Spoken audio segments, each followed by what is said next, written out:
నమస్తే, నేను Roja. Welcome to special debate. అటు బలవంతపు భూసేకరణ, ఇటు నిర్దయగా కూల్చివేతలు. హైదరాబాద్లో విగ్రహ రచ్చ, ఖమ్మంలో భూదాన్ లడాయి. ఎటు చూసినా ల్యాండ్ ఫైటే. రోటీ కపడా మకాన్ ఒకప్పటి మాట. ఇప్పుడంతా బుల్డోజర్ల బాటే. కళ్ల ముందే గరీబోడి గూడు ఛిద్రమవుతోంది. వెలుగుమట్ల పేదల జీవితాల్లో చీకట్లు అలుముకున్నాయి. అలాగే కన్నీళ్లతో మూసీ సుందరీకరణకు ప్రయత్నిస్తోంది రేవంత్ సర్కార్. సామాన్యులను రోడ్డుకి ఇడ్చి గాంధీ విగ్రహం పెట్టడం అవసరమా? ఇందిరమ్మ పాలన అంటే ఇదేనా? నమ్మి ఓట్లేస్తే నట్టేట ముంచుతారా? బుల్డోజర్ల పాలనపై జనం ఎందుకు గుర్రుగా ఉన్నారు? అభివృద్ధి పేరుతో విధ్వంసం సబబేనా? కూల్చివేతలపై ఇవాల్టి స్పెషల్ డిబేట్.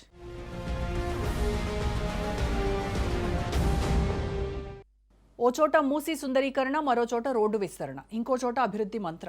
పేరేదైనా, ప్లేస్ ఏదైనా పేదలపైనే ప్రతాపం, సామాన్యుడి భూమిపైనే నజర్. కట్టేది ఉంటుందో ఉండదో తెలియదు కానీ కూల్చుకుంటూ పోతోంది రేవంత్ సర్కార్.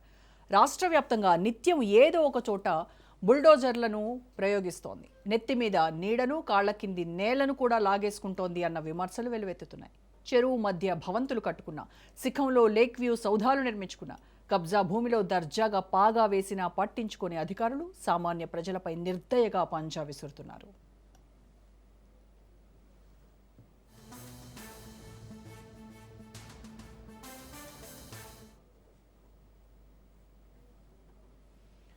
కడుపు కట్టుకుని పైసా పైసా కూడబెట్టుకున్న సొమ్ముతో సొంతింటి కళ నెరవేర్చుకున్న మధ్యతరగతి జనాల కలలను కాంగ్రెస్ సర్కార్ కాలరాస్తోంది.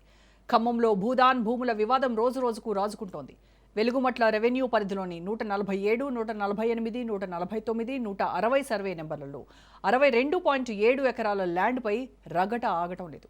2014లోనే భూదాన్ బోర్డు తమకు 100 గజాల చొప్పున ఇళ్ల స్థలాల కోసం పట్టాలిచ్చిందని నివాసం ఏర్పరచుకున్న పేదలు చెబుతున్నారు.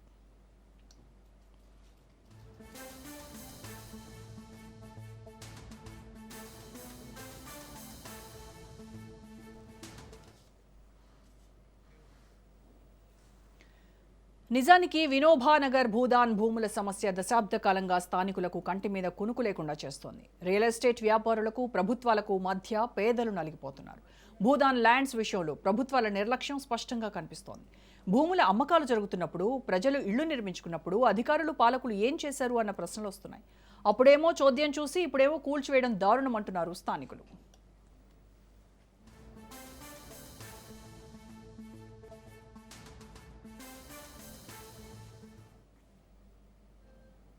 ఇక భూదాన్ రగడ పొలిటికల్ టర్న్ తీసుకుంది. ఖమ్మం బాధితులకు అండగా ఉంటామంటూ గులాబీ దళం భరోసా కల్పించింది.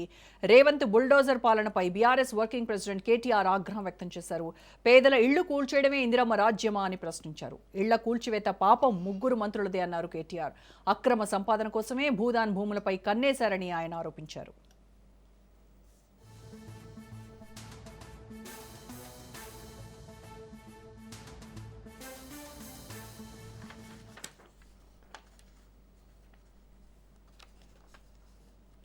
మరోవైపు గ్రేటర్ హైదరాబాద్లో మూసీ బాధితుల గోడు వర్ణనాతీతంగా ఉంది. ప్రక్షాళన పేరుతో ఇండ్లను కూలగొడితే ఊరుకునేది లేదన్నారు మూసీ పరివాహక ప్రాంత ప్రజలు. ఎన్నో ఏళ్లుగా తాము ఇక్కడే ఉంటున్నామన్నారు. అభివృద్ధి పేరు చెప్పి కట్టుబట్టలతో బయటకు వెళ్లమంటే వెళ్లేది లేదని స్పష్టం చేస్తున్నారు.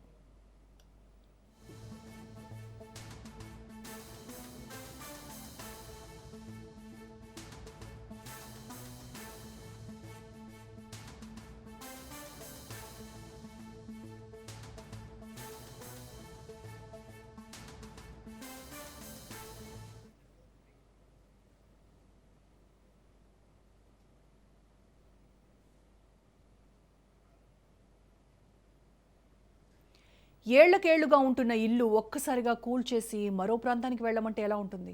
తెలంగాణ రాష్ట్రంలో ఇళ్లను ఖాళీ చేయించిన ప్రతిసారి ఆయా కుటుంబాల రోదనలు వర్ణనాతీతం. కష్టపడి కట్టిన గోడల్ని చూసుకుంటూ, పిల్లల భవిష్యత్తు తలుచుకుంటూ ఉపాధి ఏమవుతుందోననే ఆందోళన బాధితుల్ని వేధిస్తోంది. గుండెలు బాదుకుంటూ లబోదిబోమంటున్నారు భూ నిర్వాసితులు. వాస్తవానికి రాష్ట్ర ప్రభుత్వం వద్ద నిర్వాసితులను తరలించే కుటుంబాలకు పూర్తి స్థాయిలో న్యాయం చేసే సరైన ఆచరణ ప్రణాళికే లేదు. బాధిత కుటుంబాలను తరలించేటప్పుడు వారి సమస్యలపై పూర్తి స్థాయిలో దృష్టి పెట్టే పరిస్థితి అస్సలు ఉండదు. అందుకే ఇప్పటికైనా పునరావాసం కల్పించాల్సిన పద్ధతులు, అవలంబించాల్సిన విధానాలపై స్పష్టమైన పాలసీలు తీసుకురావాల్సిన అవసరం ఉంది. అప్పుడే కొంతైనా న్యాయం జరగొచ్చేటువంటి వాదన కూడా వినిపిస్తోంది. ఇక డిబేట్లకు వెళ్దాం. డిబేట్లో పార్టిసిపేట్ చేస్తున్నారు బీఆర్ఎస్ నాయకులు శుభ్రత్ పటేల్ గారు అండ్ బీజేపీ నాయకులు శ్రీవర్ధన్ రెడ్డి గారు అండ్ కాంగ్రెస్ నాయకులు నుమాన్ గారు. సిపిఐఎంఎల్ నాయకులు రంగారావు గారు అండ్ శ్రీదేవి గారు మనతో జాయిన్ అవుతున్నారు. ఆవిడ మధు పార్క్ రిడ్జ్ నివాసం అక్కడే ఉంటున్నారు ఆవిడ. అసలు అక్కడి నుంచే స్టార్ట్ అయింది కదా మనం ప్రాబ్లం ఏంటి అనేది శ్రీదేవి గారితోనే స్టార్ట్ చేద్దాం డిబేట్ కూడా. సో శ్రీదేవి గారు, మీరు మధు పార్క్ రిడ్జ్ ఏదైతే మూసీ ప్రక్షాళనకు సంబంధించి కాంగ్రెస్ ప్రభుత్వం చేపట్టినటువంటి అభివృద్ధి పేరుతో చేస్తున్నటువంటి చర్యల్లో మొట్టమొదటిగా ఈ బాపు విగ్రహం గురించి, బాపు ఘాట్కి సంబంధించి బాపు విగ్రహం అక్కడ పెట్టాలి అని చెప్పేసి ఏదైతే దాదాపుగా 6.5 ఎకరాల్లో నిర్మించినటువంటి ఈ మధు పార్క్ రిడ్జ్ని అర్ధాంతరంగా కూల్చివేయాలి అనేటువంటి నోటీసులు ఇచ్చారు. సో దీనిపైనే రగడ నడుస్తూ ఉంది. సో అసలు ఈ ఎన్ని ఫ్లాట్స్ ఉన్నాయండి మధు పార్క్ రిడ్జ్లో మొత్తం? మాకు ఆల్మోస్ట్ ఒక 500 ఫ్లాట్స్ ఉంటాయండి. సో ఫ్యామిలీ మీరు చూసారంటే ఒక్కొక్క ఫ్యామిలీ ఒక్కొక్క హౌస్ లో యూ కెన్ ఫైండ్ 6-7 మెంబర్స్. ఒక్కొక్క ఫ్యామిలీ ఇంకా పెద్ద family, joint family, like 3 families ఒకే హౌస్ లో ఉంటున్నారు. సో మీరు లెక్క చూసారంటే థౌజండ్స్ పైన ఉంటారండి. ఒక హెడ్ కౌంట్ చేసుకున్నారంటే థౌజండ్స్ పైన ఉంటారు. సో ఇంతమంది లైఫ్స్ ని పాడు చేస్తున్నారండి. ఇప్పుడు ఈ డెవలప్మెంట్ అంత అవసరమా అండి? గాంధీజీ విగ్రహం పెట్టి ఒక ఆల్రెడీ వెల్ ఎస్టాబ్లిష్డ్ కాలనీ అండి అది. ఇంతమంది లైఫ్స్ ని డిస్ట్రాయ్ చేసి అక్కడ కొత్తగా డెవలప్మెంట్ చేసి ఎవరో బిల్డర్స్ కి లేదా ఎవరో బిజినెస్ మ్యాన్స్ కి మీరు లైఫ్ ఇవ్వడం ఎంతవరకు న్యాయం అండి? ఒక కామన్ మ్యాన్ లైఫ్ ని స్పాయిల్ చేసి మీరు ఒక బిల్డర్స్ లేదా బిజినెస్ మ్యాన్స్ కు లైఫ్ ఇవ్వడం ఎంతవరకు న్యాయం అది? అసలు మీరు ఒక కామన్ మ్యాన్ గా ఆలోచించండి. మా ప్రాబ్లమ్స్ ఎట్లా ఉందంటే, మా ఏజ్ వాళ్ళు ఎంతో మంది ఉంటారు, ఇంకా చాలా సీనియర్ సిటిజన్స్ వాళ్ళు కూడా ఉన్నారండి. అసలు ఎవరిని ఓదార్చలేకపోతున్నామండి. ఏదో మాకు కొద్దిగా మిడిల్ ఏజ్ వాళ్ళు ఏదో కొద్దిగా కష్టపడి పోరాడుతున్నాము, అది ఇది ఫైట్ చేస్తున్నాం, సో దట్ అట్లీస్ట్ మాకు ఒక జస్టిస్ దొరుకుతుంది అని చెప్పి. బట్ సీనియర్ సిటిజన్స్ అయితే అస్సలు ఓదార్చడం చాలా కష్టం అవుతుందండి. ఎంత భయపడుతున్నారు. ఇప్పుడు if we lose their life who will give అండి? ఇల్లు పోయింది, మనిషి పోతే వస్తుందా అండి? ఇల్లు పోతే ఇంకోటి కొనుక్కుంటారు అనుకోండి, మనిషి పోతే వస్తుందా అండి? ఈ టెన్షన్ కి అవసరం అండి ఇంత టెన్షన్? అసలు మధు పార్క్ ఎంత బాగుంది, మీరు చూసారా అండి? ఎంత లైవ్లీగా ఉంది, ఎంత ఇది, ఎలాంటి డిస్టర్బెన్స్ లేదు మీకు. అలాంటి దాని మీద పడడం ఎంతవరకు కరెక్ట్ అండి? ఇది యాక్చువల్లీ చెప్పాలంటే వాళ్ళు ఫస్ట్ ఏం స్టార్ట్ చేశారు? మాకు గాంధీజీ విగ్రహం పెట్టడానికి అది తీసుకుంటున్నాం అని చెప్తున్నారు. గాంధీజీ విగ్రహం పెట్టడానికి ఇల్లు కూలబెట్టాలా అండి? ఇప్పుడు ఇదేమైంది, మాకు ఒక 4 days నుంచి చాలా రచ్చ జరిగిందండి దీని గురించి. ఇలా మధు పార్క్ వల్ల, ఇది గాంధీజీ స్టాచ్యూ వల్ల మొత్తం ఇంత లైఫ్ ఇదవుతుంది, స్పాయిల్ అవుతుంది అనేసి మొత్తం సోషల్ మీడియాలో హల్చల్ అయ్యేసరికి ఇప్పుడు ఏం చెప్తున్నారు, దాన్ని రివర్స్ చేసేస్తున్నారు. ఏంటి, బఫర్ జోన్ లో ఉంది అందుకని. అంటే ఎన్ని రోజులు మీకు తెలియదు అది బఫర్ జోన్ లో ఉందని? పనిష్మెంట్ ఎప్పుడండి? 2004 నుంచి అది కన్స్ట్రక్షన్ స్టార్ట్ అయిందండి. 2004 నుంచి నాకు తెలిసే వరకు 2004 నుంచి construction was started. The registrations all happened from around 2008 or 2010-11 నుంచి అయింది. అప్పుడు ఏ గవర్నమెంట్ ఉందండి? కాంగ్రెస్ గవర్నమెంట్ ఉంది కదండి. అప్పుడు వాళ్ళు ఎలా ఇచ్చారండి? అప్పుడు వాళ్ళు ఇచ్చిన వాళ్ళు ఇప్పుడు మరి ఇంకొకరు వచ్చేసి అది కాదు ఇది బఫర్ జోన్ అని ఎలా మారుస్తారు వాళ్ళు? వాట్ రైట్స్ దే హ్యావ్ అండి? అండ్ వాట్, నాకు ఇప్పటికీ చాలా కన్ఫ్యూజన్ గా ఉంది. On what basis they are increasing the buffer zones? 12 meters నుంచి 30 నుంచి 50 ఆన్ వాట్ బేసిస్? ఇది నాకు ఎగ్జాక్ట్ ఇది కావాలి. అలాంటి పోనీ మీకు అంత పెద్ద వరదలు వచ్చి హైదరాబాద్ మునిగిపోయిందా మూసీ వల్ల? లేదు.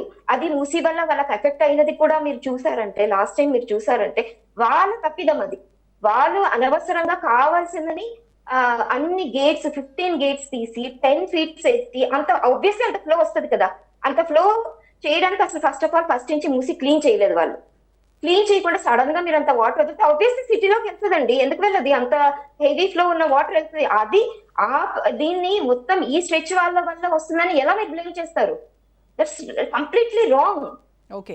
సో అన్ని అపార్ట్మెంట్ కట్టినప్పుడు కూడా మొత్తం అన్ని రూల్స్ అండ్ రెగ్యులేషన్స్, నార్మ్స్ అన్ని పక్కాగా పాటించే కట్టారు. వాటిలో కూడా ఎక్కడా కూడా కంప్లైంట్స్ ఏమి లేవు మ్యామ్. అన్ని రూల్స్ ప్రకారమే అన్ని వెళ్ళాం. అలా రూల్స్ లేకపోయి ఉంటే మాకు వాటర్ కానీ ఎలక్ట్రిసిటీ కానీ ఇవన్నీ ఎందుకు ఇస్తారు మేడం? ఎవ్రీ మంత్ దాని బిల్స్ కలెక్ట్ చేస్తున్నారంటే దాన్ని బట్టి తెలుస్తుంది కదా ఇది లీగల్ అని చెప్పి. సో ఇన్నేళ్లుగా లేనిది ఇప్పుడు all of a sudden buffer zone లో ఉంది అని ఎలా చెప్తారు? అంటే కేవలం అది బాపు విగ్రహం కోసము, అలాగే మూసీ సుందరీకరణ, మూసీ పునరుజ్జీవం పేరుతో అక్కడ ఉన్నటువంటి 500 కుటుంబాలను రోడ్డున పడేస్తున్నారు, అంతే కదా? అంతే. రైట్, కావాల్సిన బిజినెస్ ఇది. రైట్ శ్రీదేవి గారు. ఎస్, మాట్లాడదాం. శుభ్రత్ పటేల్ గారు. సో ఇటువైపు చూస్తే మూసీ ప్రక్షాళన, మూసీ పునరుజ్జీవం పేరుతో కాంగ్రెస్ ప్రభుత్వం అభివృద్ధికి బాటలు వేస్తూ ఉంటే ఇది డైజెస్ట్ చేసుకోలేనటువంటి బీఆర్ఎస్ నాయకులు అనవసరంగా లేని అబద్ధాలు ప్రచారం చేస్తూ అక్కడ నివసించేటువంటి కుటుంబాల మెదళ్లలో విషం నింపేటువంటి ప్రయత్నం చేస్తున్నారు. అటు బీజేపీ కావచ్చు, బీఆర్ఎస్ నాయకులు కావచ్చు అని కాంగ్రెస్ నాయకులు చెప్తున్నారు. అది బఫర్ జోన్లో ఉండటం మూలాన మధు పార్క్ అపార్ట్మెంట్ ఫేజ్ 1 కార్యక్రమాల్లో భాగంగా బఫర్ జోన్లో ఉన్నటువంటి వాటన్నింటినీ డిమాలిష్ చేస్తున్నాం తప్ప అక్కడ బాపు విగ్రహం కట్టడానికి కాదు. బాపు విగ్రహానికి పైగా మీరు ఆరోపిస్తున్నట్టుగా 5,000 కోట్లు ఖర్చు చేస్తోంది ప్రభుత్వం అని ఎక్కడ ఆధారాలు ఉన్నాయి అని క్వశ్చన్ చేస్తున్నారు. రోజా గారు, గుడ్ ఈవినింగ్ మీకు, అదేవిధంగా ప్యానల్ ఉన్నటువంటి బీజేపీ మరియు కాంగ్రెస్, అదేవిధంగా మధు రిడ్జ్ అపార్ట్మెంట్ సంబంధించినటువంటి వాళ్ళు కావచ్చు, మిగతా వాళ్ళు అందరికీ, రాజ్ న్యూస్ ప్రేక్షకులందరూ కూడా నమస్కారాలు. వాస్తవానికి మనం చూసుకుంటే ఈ ప్రభుత్వం వచ్చిన 2 సంవత్సరాల 2-3 నెలల కాలం నుండి కూడా మనం చూసుకుంటే రేవంత్ రెడ్డి గారి ప్రభుత్వం వచ్చిన తర్వాత ఏం చేసింది గొప్పగా అంటే, హైదరాబాద్ నగరంలో కనీసం ఇప్పటి వరకు ఒక్క ఇల్లన్న కట్టిందండి. ఇంద్రమ్మ ఇల్లు కట్టి ఒకరికన్నా హ్యాండ్ ఓవర్ చేసినటువంటిది మనం చూసినామా? కానీ వీళ్ళు చేస్తున్నది ఏంటంటే హైడ్రాన్ తీసుకొని వచ్చి మూసీ అని చేసి, ఈరోజు మూసీ పేరు మీద ఈరోజు మూసీని ప్రక్షాళన చేయడానికి ఎవరు వ్యతిరేకం గారు? గత ప్రభుత్వంలో కూడా మేము 3,000 చిల్లర కోట్లు పెట్టి ఎస్టీపీలు, యాక్చువల్ గా మూసీని ప్రక్షాళన చేయాలంటే ఏంది, మూసీలకు పోతున్నటువంటి వ్యర్థాలను ముందుగా క్లీన్ చేయాలి. దానికి ఎస్టీపీలను, సీవరేజ్ ట్రీట్మెంట్ ప్లాంట్లని పెట్టాలి. దానికి సంబంధించి 31 ప్లాంట్లను గత ప్రభుత్వం పెట్టడం జరిగింది. అదేవిధంగా నాలా డెవలప్మెంట్ కోసం కూడా చర్యలు చేపట్టడం జరిగింది. బాటిల్ నెక్స్ అన్ని కూడా క్లియర్ చేయడం, ఇవన్నీ కూడా చేసింది. అయితే విషయం ఏంటంటే, మూసీ ప్రక్షాళన చేయాలంటే మాది అనంతగిరి, వికారాబాద్ అనంతగిరి కొండల్లో పుట్టేటటువంటి మూసీ. ఈ మూసీకి ఆ రోజు గత శాటిలైట్ టౌన్షిప్ అని వికారాబాద్ టౌన్షిప్ ఉంటే, దానికి సంబంధించి మొత్తం కూడా ఏదైతే అండర్ గ్రౌండ్ డ్రైనేజ్ సిస్టమ్ మొత్తం కూడా ఒక ఎస్టీపీ ప్లాంట్ పెట్టి మూసీలో అది సీవరేజ్ ట్రీట్మెంట్ చేసిన తర్వాత మూసీలో కలిసేది గతంలో. ఈ 2 సంవత్సరాల నుండి ట్రీట్మెంట్ చేయకుండా వికారాబాద్ లో ఉన్నటువంటి మురుగునంతా కూడా ఇక్కడ మూసీలో కలుపుతున్నారు. అంటే ఆదిలోనే మూసీని మురుకుగా చేస్తున్నది ఎవరంటే ఈ కాంగ్రెస్ ప్రభుత్వం వచ్చిన తర్వాత ఆ ట్రీట్మెంట్ ప్లాన్ ని మొత్తం కూడా గాలికి వదిలేసి వికారాబాద్ నుండి మురుగు మొత్తం కూడా కలిసే పరిస్థితి ఈ రోజు ఈ ప్రభుత్వం చేస్తున్నది. ఈ రోజు ఒక విషయానికి వస్తే, నువ్వు మూసీని సుందరీకరణ చేయాలడానికి ఎవరు వ్యతిరేకం కాదు, బీఆర్ఎస్ పార్టీ వ్యతిరేకం కాదు. అండ్ మోర్ ఓవర్ జిహెచ్ఎంసీ ఎన్నికల్లో బీఆర్ఎస్ పార్టీ కూడా హామీల్లో ఇది కూడా వన్ ఆఫ్ దెమ్. మీరు కూడా చేస్తారని హామీ ఇచ్చారు. మేము ఏమంటున్నాం రోజా గారు, 100% గా మూసీని సుందరీకరణ చేయాలి. మూసీలో ఏదైతే అక్రమాలు ఉన్నాయో దాన్ని కూడా ఏ రకంగా తొలగించాలి, వాళ్లకు ఏదైతే యాక్ట్ ఉందో అక్రమాలు ఉంటే. కానీ ఈరోజు మధు రిడ్జ్ పార్క్ కావచ్చు, మిగతా కూడా ఎక్కడైతే వీళ్ళు మార్కింగ్ చేసిరో గతంలో బఫర్ జోన్ అని, వీళ్ళు ఇష్టానుసారంగా బఫర్ జోన్ ని పెంచుకుంటూ పోతే, గతంలో ఈరోజు మధు పార్క్ రిడ్జ్ ఎప్పుడు నిర్మాణం జరిగింది? నేను ప్రతి సందర్భంలో మేము హైదరాబాద్ రావాలంటే అక్కడి నుండే వస్తాం. మేము హైదరాబాద్ లంగరౌజ్కి ఎంటర్ కావాలంటే మేము అక్కడి నుండే, ప్రతి రోజు నేను అక్కడి నుండే వస్తా.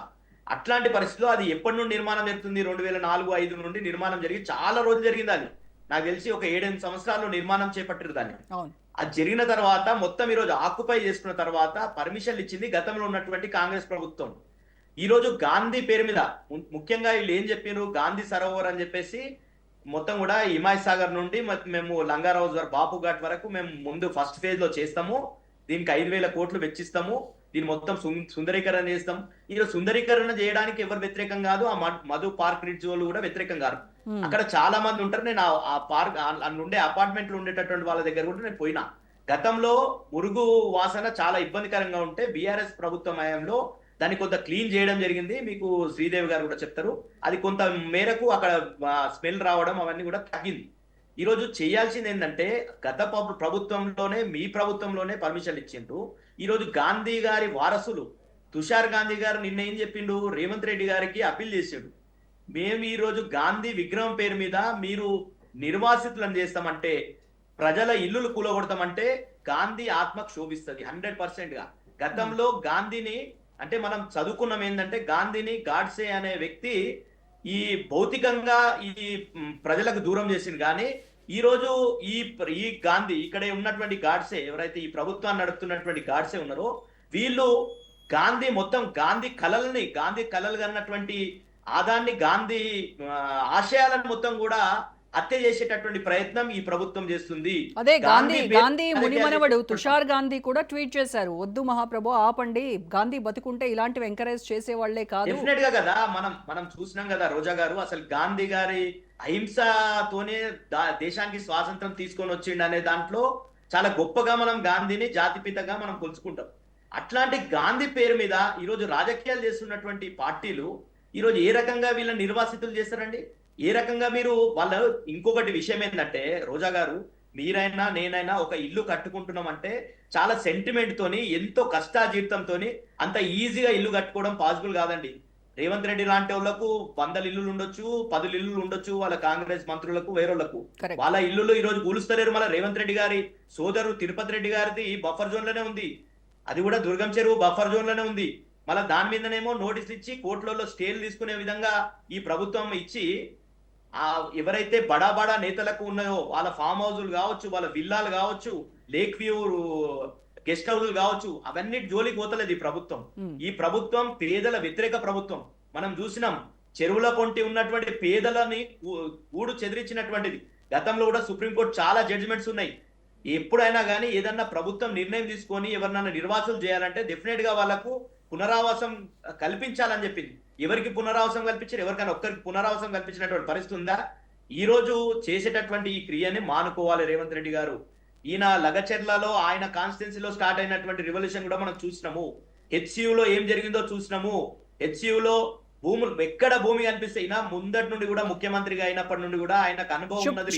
సుప్రత్ గారు, ఖమ్మంలో ఏం జరుగుతోంది? వెలుగుమట్ల పేరులో మాత్రమే వెలుగుంది, అక్కడ నివసిస్తున్నటువంటి వాళ్ళ జీవితాల్లో చీకటి రేపటి నుంచి అంధకారమయం కానుంది. సో ఏం జరుగుతుంది అక్కడ? ఎందుకు బుల్డోజ్ చేస్తూ బుల్డోజ్ రాజకీయాలకు పాల్పడుతోంది కాంగ్రెస్ ప్రభుత్వం అని మీరు విమర్శిస్తూ ఉన్నారు? డెఫినెట్ కదా రోజా గారు, ఖమ్మంలో మీరు కూడా ఖమ్మం వాళ్ళే. ఖమ్మంలో ఆ రోజు భూదాన్ అనే స్కీమ్ ని వినోబా భావే గారు తీసుకొని వచ్చిందే పెద్దల దగ్గర నుండి భూమి దానం తీసుకొని పేదలకు, ప్రభుత్వ అవసరాలు కావచ్చు, పేదలకు కావచ్చు పంచడానికే ఆ భూమి తీసుకోవడం. దానికి అనుగుణంగానే 2014లోనే గతంలో వీళ్ళ కాంగ్రెస్ ప్రభుత్వమే పట్టాలు ఇచ్చిందాడ. 2000 చిల్లర మందికి పట్టాలు ఇచ్చింది. 100 గజాల పట్టాలు ఇస్తే వాళ్ళు ఒకరు పుస్తెలు అమ్ముకొని, ఒకరు కష్టాలు చేసుకొని, అప్పులు చేసుకొని వాళ్ళు ఇల్లులు కట్టుకుంటే, ఆ ఇల్లులని ఈరోజు రియల్ ఎస్టేట్ కోసం కేవలం విల్లాలు అక్కడ రియల్ ఎస్టేట్ అవి ఒకవేళ అనాథరైజ్డ్ గా వాళ్ళు కట్టుకున్నారు అని అంటే బ్యాంకుల నుంచి లోన్లు తీసుకుని కట్టుకున్న వాళ్ళు కూడా ఉన్నారు కదా, మరి అనాథరైజ్డ్ కి ఎలా ఇస్తారు బ్యాంకులు కూడా? అదే కదా ఈ రోజు ఈ ప్రభుత్వం ఎంత ఘోరంగా ఉందంటే, గతంలో వాళ్ళ ప్రభుత్వం ఇచ్చిన దాన్నే వీళ్ళు వ్యతిరేకిస్తున్నారు. ఇది చాలా ఘోరమైనటువంటి విషయం. అందుకే ఏమంటాం అంటే ఇది గాంధీ గారి కలలు కన్నటువంటి ప్రభుత్వం కాదు, ఆ రాజ్యం కాదు, వీళ్ళ కాంగ్రెస్ పాలన కూడా కాదు. అంతకంటే కాంగ్రెస్ పాలనలో కూడా గతంలో మనం చూసినాం, 2004 నుండి 2014 వరకు కూడా చూసినాం. కాంగ్రెస్ పాలన కూడా రాజశేఖర రెడ్డి గారు కావచ్చు, కిరణ్ కుమార్ రెడ్డి గారు కావచ్చు, రోషయ్య గారు ఇట్లాంటి పరిపాలన చేయలే ఎవరు. కానీ ఇది ప్రజా వ్యతిరేక పాలన రేవంత్ రెడ్డి గారు చేస్తున్నారు. అంటే ఇది కాంగ్రెస్ ని మొత్తం సమాప్తం చేయడానికి, తెలంగాణలో కావచ్చు దేశంలో కాంగ్రెస్ ని సమాప్తం చేయడానికే పూనుకున్నారు రేవంత్ రెడ్డి గారు. 100% ఆ పేదలకు అండగా బీఆర్ఎస్ పార్టీ ఉంటది. మా వర్కింగ్ బీఆర్ఎస్ హయాంలో మల్లన్న సాగర్ అక్కడ మీరేం చేశారు? ప్రజల్ని అక్కడ నట్టేట ముంచి నీళ్లలో ముంచినటువంటి ఘనత మీది కదా. మీరెళ్ళి ఇవాళ చాలా తప్పు వర్షన్ రోజా గారు, చాలా తప్పు వర్షన్ మాట్లాడుతున్నారు. ఎందుకంటే డెఫినెట్ గా ప్రాజెక్ట్ కట్టేటప్పుడు నిర్వాసితులు ఉంటారు. ప్రాజెక్టులు అనేది ఎందుకు కడతారు? ఒక ప్రాజెక్ట్ కడితే 100 మంది నిర్వాసితులు అయితే 10,000 మందికి నీకు నీళ్లు వస్తాయి. కాబట్టే మల్లన్న సాగర్ ఈ రోజు మూసీకి నీళ్లు తీసుకురావాలంటే మల్లన్న సాగర్ నుండే తీసుకొని వస్తామంటుడు. ఈ రోజు నిర్వాసితులను డెఫినెట్ గా ఏదైనా ప్రాజెక్ట్ కట్టినా, మంచి కార్యక్రమం చేసినప్పుడు నిర్వాసితులు, కానీ దాని ఇంటెన్షన్ ఏందో మనం ఆలోచించాలి. ఈ రోజు మూసీ పేరు మీద ఏం చేయదలుచుకున్నాడు ఈయన మొత్తం కూడా రియల్ ఎస్టేట్ వ్యాపారం చేయదలుచుకున్నాడు. మూసీ పక్కకు మొత్తం 1 కిలోమీటర్ మొత్తం కూడా నిర్వాసితులు చేసేసి బడా కంపెనీలకు, ఎంటర్టైన్మెంట్ జోన్లకు, కమర్షియల్ జోన్లకు ఇస్తాడంట. అంటే వీళ్ళు పేదల ఇల్లులు ఊలగొట్టి ఆడ పెద్ద కంపెనీలకు భూమి ఇస్తామంటే ఎంతవరకు సమంజసం రోజా గారు? కాబట్టి ఈ ప్రజా వ్యతిరేక పాలనకు వ్యతిరేకంగా బీఆర్ఎస్ పార్టీ ముందు వరుసలో ఉంటది. 100% ప్రజల పక్షాన ఉంటది. మొన్న కూడా మా మధు పార్క్ రిజ్ లో హరీష్ రావు గారు, సబితా ఇంద్రారెడ్డి గారు కూడా పోవడం జరిగింది. వాళ్ళకి ధైర్యం ఇవ్వడం జరిగింది. వాళ్ళ పక్షాన బీఆర్ఎస్ పార్టీ పోరాటం చేస్తుంది 100%. అదే విధంగా గతంలో లగచెర్లలో చూసినాం, హెచ్సియులో చూసినాం. ఎక్కడ ఈ ప్రభుత్వం ఇలాంటి చర్యలు చేపట్టినా గానీ బీఆర్ఎస్ పార్టీ 100% ఈ ప్రభుత్వానికి వ్యతిరేకంగా పోరాటం చేస్తుంది ప్రజల తరఫున అని రైట్, చెప్పి శ్రీవర్ధన్ గారితో మాట్లాడదాం. ఎస్ శ్రీవర్ధన్ గారు, శ్రీవర్ధన్ గారు, ఎస్ ఈ గాంధీ సరోవర్ ప్రాజెక్ట్ను బీజేపీ ఎందుకు వ్యతిరేకిస్తోంది అంటే, బీజేపీ పాలిత రాష్ట్రాల్లో మీరు సబర్మతి చేసుకోవచ్చు, యమునా ప్రక్షాళన చేయొచ్చు, నమామి గంగే అంటూ గంగా ప్రక్షాళన చేసుకోవచ్చు, వీటికి 1000 కోట్లు నిధులు కూడా మీరు ఇచ్చుకోవచ్చు. కానీ తెలంగాణకు వచ్చేసరికి మాత్రం మూసీ ప్రక్షాళన, మూసీ సుందరీకరణకు మీరు అడ్డం పడతారు. సో ప్యానెల్లో ఉన్నటువంటి మిత్రులకు, మన యొక్క రాజ్ న్యూస్ ప్రేక్షకులందరూ కూడా గుడ్ ఈవినింగ్ అండి. రోజు గత ప్రభుత్వం రేవంత్ రెడ్డి సర్కార్ వచ్చిన తర్వాత నుంచి మరి బుల్డోజరు ఎవరి మీద దింపుతున్నారు అంటే, ఇది చేతి గుర్తు ఏదైతే హస్తం ఉందో అది పేదల నేస్తం అని చెప్పేసి ఎన్నికల ముందు చెప్పినట్టు ఈ కాంగ్రెస్ పార్టీ, ఇది పేదల యొక్క జీవితాల్లో నిప్పులు పోస్తున్నటువంటి ప్రభుత్వం ఈ యొక్క కాంగ్రెస్ ప్రభుత్వం. సో మీరు మొన్నటి వరకు చూశారు, హైడ్రా పేరుతోటి ఆడినట్టు డ్రామాలు చూశారు, ఎంతమంది పేదవాళ్ళ గుడిసెలను కూలగొట్టారు, ఇలా ఏదో పేరు చెప్పుకోవడానికి ఒక ఇన్కన్వెన్షన్ చూపించారు. మరి ఓవైసీ మరి ఆక్యుపై చేసుకొని చెరువుల్లో కట్టినటువంటి బిల్డింగ్లను కూలగొట్టడానికి ప్రభుత్వానికి దమ్ము లేదు, అక్కడ పోవడానికి వీళ్ళకు చేత కాదు. ఇలా అదే వాళ్ళు సవాల్ విసిరారు, రావైనా రెడ్డి అయినా ఏ ముఖ్యమంత్రి అయినా వచ్చినా మాకు మా ఓల్డ్ సిటీ వాళ్ళకు వంగాల్సిందే అని చెప్పేసి మాట్లాడారు. కాబట్టి ఈరోజు ఆక్రమణ చేసి చెరువులలో మధ్యలో మరి బిల్డింగులు కట్టినా ఇలా కూల్చడానికి ప్రభుత్వానికి చేత కాదు. కానీ ఇవాళ ఏదైతే మన మధు పార్క్ రిడ్జ్, ఈ రోజు నేను కూడా మా రాష్ట్ర అధ్యక్షులు రామచంద్రరావు గారు అక్కడికి విజిట్ చేశారు, నేను కూడా దాంట్లో ఉన్నాను. అంతకన్నా ముందు విశ్వేశ్వరరెడ్డి గారు కూడా, శ్రీదేవి గారు కూడా ఈ రోజు అక్కడ ఉండింటారు. నిజంగా కూడా అక్కడ ఆవేదన చూస్తే గత 15 సంవత్సరాలుగా కేవలం మనకి తెలుగు వాళ్ళు కాదు, అక్కడ ఉన్నటువంటి దేశంలో ఉన్నటువంటి అనేక ప్రాంతాల నుంచి వచ్చినటువంటి ప్రజలు ఉన్నారు అక్కడ. సో అక్కడ చాలా మంది ఆర్మీకి సంబంధించినటువంటి ఆఫీసర్స్, రిటైర్డ్ అయినటువంటి కర్నల్లు ఉన్నారు. నిజంగా ఈ రోజు ఆమె మాట్లాడుతూ ఉంటే ఆమెకి ఏ పార్టీతో సంబంధం లేదు. ఈ రేవంత్ రెడ్డి సర్కార్ 2 సంవత్సరాల నుంచి ఈ కాంగ్రెస్ ప్రభుత్వం ఏం చేసిందంటే కూల్చడం తప్ప ఒక్క నిర్మాణం అయినా చేసిందా అని చెప్పేసి ఆమెకు ఆవేదన చూసినప్పుడు నిజంగా కూడా పొలిటీషియన్లకు కూడా మాట్లాడలేనంత విధంగా, అంటే వాళ్ళలో ఎంత ఈ ప్రభుత్వం మీద ఎంత వాళ్ళలో ఒక ఆవేదన, ఆవేశము నిర్మాణమై ఉన్నది అనేది అలా ఆ యొక్క పార్క్, రిడ్జ్ పార్క్ పోయినప్పుడు, మధు పార్క్ పోయినప్పుడు వాళ్ళ యొక్క ఇళ్ళను చూసినప్పుడు నిజం కూడా బాధ కనిపిస్తుంది. నిజం కూడా ఆ బిల్డింగ్లు పార్కుకు చాలా దూరంలో ఉన్నాయి, ఏది నదికి దూరంగా ఉన్నాయి. కానీ మరి ఎందుకు ఈ ప్రభుత్వం దాన్ని తీసుకోవాలనుకుంటుంది? దాదాపు 1000 మంది పైన ఉండేటువంటి ఆ ప్రాంతంలో అనేక మంది అక్కడ చదువులు, స్కూళ్ళు ఉన్నాయని చెప్పేసి అక్కడికి వచ్చి మరి సెటిల్ అయిన వాళ్ళు కావచ్చు, అనేక మంది అనేక రాష్ట్రాల్లో వచ్చినటువంటి ప్రజలు ఉన్న దగ్గర మీరు ఎందుకు ఈ ప్రభుత్వం జులుం చేస్తుందో ఇవాళ అర్థం కావట్లేదు. మీరు మంచి క్వశ్చన్ అడిగారు. గంగా ప్రక్షాళన చేశాం, యమునా ప్రక్షాళన చేస్తున్నాం, ఇక్కడ గుజరాత్ లో కూడా సర్దార్ సరోవర్ ప్రాజెక్ట్ కూడా చేశాం. కానీ ఎక్కడ కూడా రియల్ ఎస్టేట్ చేయలేదండి. అక్కడ ఉన్నటువంటి దాంట్లో గంగా నది యొక్క ఏదైతే కలుషితం అవుతుందో దానికి కావాల్సినటువంటి చర్యలు తీసుకుంటూ మరి ఈ యొక్క గంగలో ఎక్కడైతే కలుషితమైన నీళ్ళు వస్తుందో కలవకుండా చేయడం అనేది ప్రభుత్వాల యొక్క ఆలోచన. ఇలా ఎస్టీపీలు పెట్టి నీకు అన్ని కూడా పాడైపోయినాయి, ఏ ఎస్టీపీలు పనిచేస్తలేవు.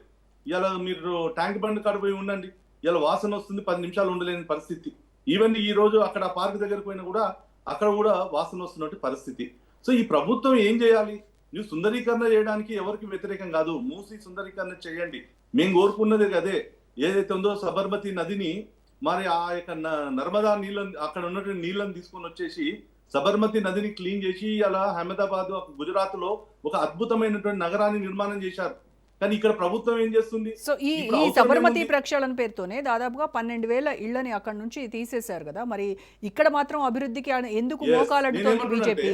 అండ్ కేంద్రం నుంచి మూసీ పేరుతో ఒక 30 రూపాయలను తీసుకొచ్చారా బీజేపీ? కాదు, నేనేమంటున్నా, ఇది మూసీ నది యొక్క ప్రక్షాళన ఎవరిది, ఎవరి ఆలోచన, ఎవరి కోసం ఈ యొక్క రియల్ ఎస్టేట్ వ్యాపారాలు చేస్తున్నారు?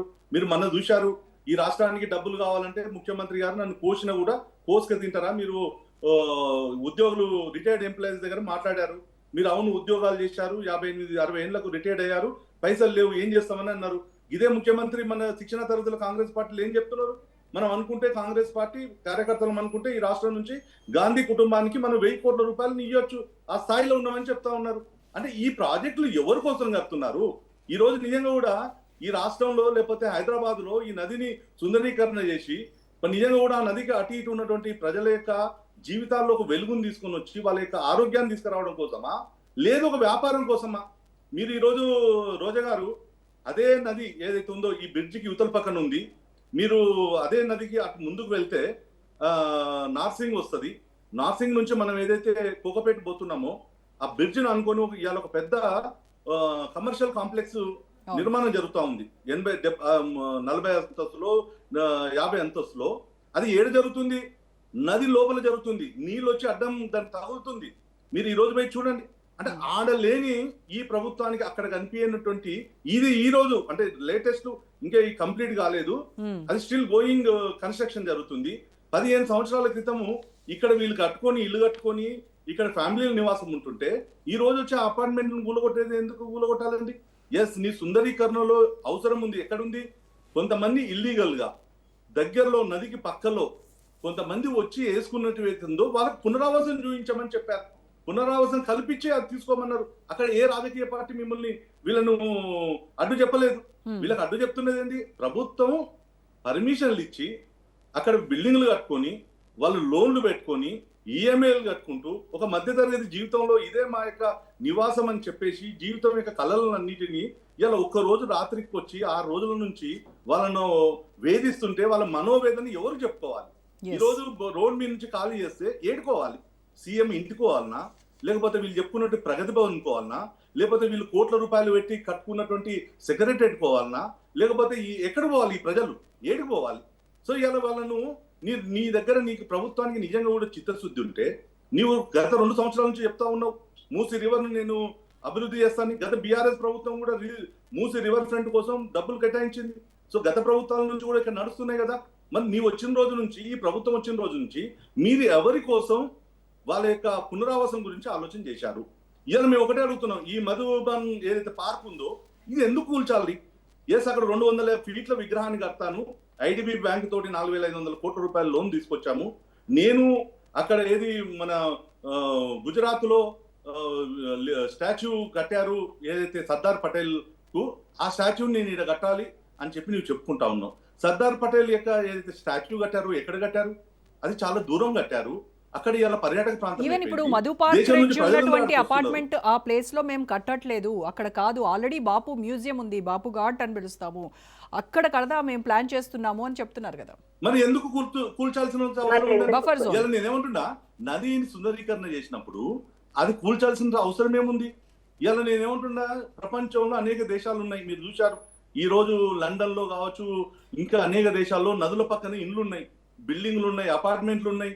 మరి ఈడ కొత్తగా ఇవి వచ్చిన అబ్జెక్షన్ ఏంటి?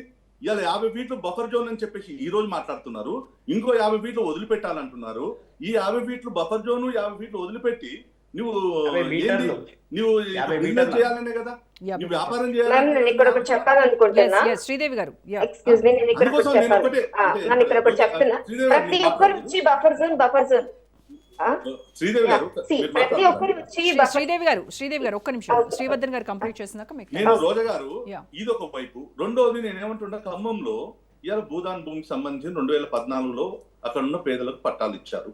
ఓకే, సో పేదల పట్టాల్లో ఇచ్చినటువంటి ప్రభుత్వంలో చాలా మంది పేదలు ఆడున్నారు.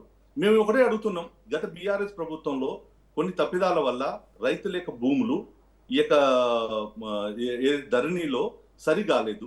ఈ ప్రభుత్వం వచ్చినాక ధరణిలో రాలేదు. అట్లనే కోర్టుల నుంచి అనేక డైరెక్షన్లు వచ్చినాయి, ప్రైవేటు వ్యక్తులకు ఇంప్లిమెంటేషన్ చేయమని చెప్పాము. ఇవాళ కొన్ని వేల మంది రైతులకు, వేల మందికి సంబంధించినటువంటి భూములను ఈ ప్రభుత్వం ఈ రోజు వరకు కూడా ఇంప్లిమెంటేషన్ చేస్తలేదు కదా. ఎందుకు చేస్తలేదు? ఇవాళ మీరు అక్కడ ఏదో కోర్టుకు ఆర్డర్ వచ్చిందని చెప్పేసి అక్కడ ఉన్నటువంటి ప్రజల్ని నువ్వు బుల్లోజర్లు పెట్టేసి పేద ప్రజలను నువ్వు బయటికి దొబ్బుతున్నావు కదా. మరి ఈ ప్రభుత్వం దగ్గర ఇన్ని వేల ఎకరాలు ఉన్నప్పుడు, ఈ ప్రభుత్వం దగ్గర ఇన్ని వేల అభివృద్ధి చేయాలనుకున్నప్పుడు ఖమ్మంలో ఉన్నటువంటి ఒక 30 ఎకరాల కోసము 60 ఎకరాల కోసము అక్కడ ఉన్న పేదల మీద బుల్లోజర్లను ఎందుకు తొలగించాలి? అంటే ఇక్కడ ఈ రాష్ట్రంలో మొత్తం పెట్టుబడిదారుల యొక్క మంత్రులు ఉన్నారు. వాళ్ళ యొక్క ఆలోచన ఒకటే ఉంది, ఈ రాష్ట్రాన్ని దోచుకోవడం తప్ప ఈ రాష్ట్రాన్ని అభివృద్ధి చేయాలని లేదు. అభివృద్ధి అనే పేరుతోటి, సుందరీకరణ అనే పేరుతోటి ఇవాళ మొత్తం రియల్ ఎస్టేట్ ఒక వ్యాపారం తప్ప వేరే ఒకటి కూడా లేదు. నేను అడుగుతున్నా రోజా గారు, మీ ద్వారా అడుగుతున్నాను కాంగ్రెస్ మిత్రునికి, ఇదే నేను ఏమంటున్నా, రేపు మీరు మీడియా వాళ్ళు కూడా రండి, మేము కూడా ఇక్కడ ఉన్న డిబేట్ వాళ్ళందరూ వస్తాం. ఈ యొక్క నార్సింగ్ దగ్గర నిర్మాణం జరుగుతున్నటువంటి కన్స్ట్రక్షన్ రోజు ముఖ్యమంత్రి గారు ఎయిర్పోర్ట్ కి పోయినప్పుడు కనిపిస్తుంది, ఎయిర్పోర్ట్ నుంచి వచ్చినప్పుడు కనిపిస్తుంది, లేకపోతే కేంద్రం నుంచి వచ్చేటువంటి రాహుల్ గాంధీ గారు కనిపిస్తుంది, సోనియా గాంధీ గారు కనిపిస్తుంది, ప్రియాంక గాంధీ గారు కనిపిస్తుంది. ఇవాళ దాన్ని ఎందుకు ఆపుతలేరు మీరు? ఇవాళ మధుబన్ అనేటటువంటిది మీరు అటు పోయి చూస్తే చాలా దూరంలో ఉంటది. అక్కడ ఉన్నటువంటి చాలా నది, ఒకవేళ ఫుల్ లెవెల్ ట్యాంక్ వాటర్ పెట్టినా ఇక్కడ ఉన్నటువంటి ఇబ్బంది లేనటువంటి పరిస్థితి. ఎందుకు నువ్వు చేస్తున్నావు అంటే శ్రీదేవి గారు మీరేదో చెప్పాలనుకున్నారు శ్రీదేవి గారు. అదే మ్యామ్, ఇక్కడ ప్రతి ఒక్కరు బఫర్ జోన్ అని మమ్మల్ని అందులో ఇరికించడానికి ట్రై చేస్తున్నారు మ్యామ్. బట్ మేము గట్టిగా చెప్తున్నాం, మేమైతే బఫర్ జోన్ లో లేమండి. ఇన్ కేస్ వాళ్ళు చెప్తున్న ప్రకారం కూడా బఫర్ జోన్ అని చెప్తున్నారు కదా. ఇప్పుడు ఇది మనకు ఉన్నది ఏది మ్యామ్, 21st సెంచరీలో మనం ఉన్నాం. ఏఐ టెక్నాలజీ ఇప్పుడు ఉన్నదంతా మొత్తం. ఇప్పుడు మొన్న కూడా మీరు చూసారంటే మనకి సెంట్రల్ ఏంటి గ్లోబల్ ఏఐ సమిట్ జరిగింది కదా మ్యామ్. అక్కడ ఎందుకు జరిగింది? అది ఒక టెక్నాలజీ కొత్తది తెచ్చుకోవాలని చెప్పి తెచ్చుకున్నాం. అలాంటి జమానాలో మనం ఉన్నప్పుడు ఇంకా కుళ్ళగొడతాను, అక్కడ ఏదో అభివృద్ధి చేస్తాను, అది కాదు కదా. ఉన్నదంతా నువ్వు ఎంత క్రియేట్ గా చేస్తావు అనేది కదా ఇంపార్టెంట్. అప్పుడే కదా నువ్వు టెక్నాలజీ వాడింది, నువ్వు 10 కంట్రీలు చూస్తాయి మనది. సిపిఐఎంఎల్ నాయకులు రంగారావు గారితో మాట్లాడదాం. రంగారావు గారు, సాధారణంగా ఈ కమ్యూనిస్టు పార్టీలు పేదల పక్షాన నిలబడతాయి, ఎనీ మూమెంట్ ఫైటింగ్కి రెడీగా ఉంటాయి, వాళ్ళ పక్షాన నిలబడి పోరాటం చేస్తాయి అనేటువంటి పేరు ఉంది. అది మనం చూస్తూనే వచ్చాం. కానీ ఎందుకో ఇప్పుడు కొంత సైలెంట్ అయింది అనేటువంటి విమర్శలు ప్రజల నుంచే వస్తున్నాయి. ఈవెన్ భూదాన్ భూముల విషయంలో కూడా అక్కడికి ఎవరు వామపక్ష పార్టీలకు సంబంధించినటువంటి నేతలు రాలేదు, ఈ మొత్తం జరుగుతున్నటువంటి తతంగాన్ని అడ్డుకోలేదు అని చెప్పేసి అక్కడ ఉన్నటువంటి వాళ్ళు కూడా మాట్లాడారు, మేము విన్నాం. ఓకే మేడం, ప్యానెల్లో ఉన్న వాళ్ళందరికీ, రోజా గారికి, రాజ్ న్యూస్ ప్రేక్షకులకి ముందుగా అభినందన తెలియజేస్తా ఉన్నాను. ముందుగా వెలుగుమట్ల భూదాన్ భూముల గురించి తగిన సమాచారాన్ని తెలుసుకోకుండా చాలామంది మాట్లాడుతున్నారు అనేటువంటిది మేము భావిస్తాం. ఆ వెలుగుమట్ల భూముల్లో ఇండ్లేసుకున్నటువంటి వాళ్ళలో ఎక్కువ మంది కమ్యూనిస్ట్ పార్టీకి చెందినటువంటి వాళ్ళే ఉన్నారు. దానికి ఒక కమ్యూనిస్ట్ పార్టీ నాయకత్వం వహిస్తున్నది. దానికి సంబంధించింది గ్రామీణ పేదల సంఘం అని కానీ యూసీసీఆర్ఎంఎల్ అనేటువంటి పార్టీ దానికి నాయకత్వం వహిస్తూ ఉన్నది. వాళ్ళు వాస్తవంగా 2018 డిసెంబర్ 25వ తారీఖు నాడు అక్కడికి వెళ్ళి అడవిగా ఉన్నటువంటి దాన్ని సదును చేసుకొని వాళ్ళు ఇండ్లేసుకునే ప్రయత్నం చేశారు. 2019 ఫిబ్రవరి 25వ తారీఖు నాడు వాళ్ళు ఒక లేఅవుట్ తీసుకొని డ్రా తీసుకొని 400 మంది ప్లాట్లు వేసుకున్నారు. ఇది వాస్తవానికి సంబంధించినటువంటిది. దాంట్లో వేసుకున్న తర్వాత కొంచెం నీళ్ల కోసము, తర్వాత కరెంటు కోసం వాళ్ళు జనరేటర్లు ఏర్పాటు చేసుకొని వాళ్ళు జీవనం కొనసాగిస్తున్నటువంటి స్థితి ఉంది. అప్పటికే ప్రభుత్వం, బీఆర్ఎస్ ప్రభుత్వం ఉన్నది. అప్పటికి వాళ్ళకి నీళ్ళు ఇవ్వకుండా, కరెంట్ ఇవ్వకుండా, రోడ్లు ఇవ్వకుండా ఇబ్బంది పెడితే వాళ్ళు అనేక సార్లు కరెంటు కోసం, నీళ్ల కోసం అభిజీది పెట్టినటువంటి స్థితి కూడా ఉంది.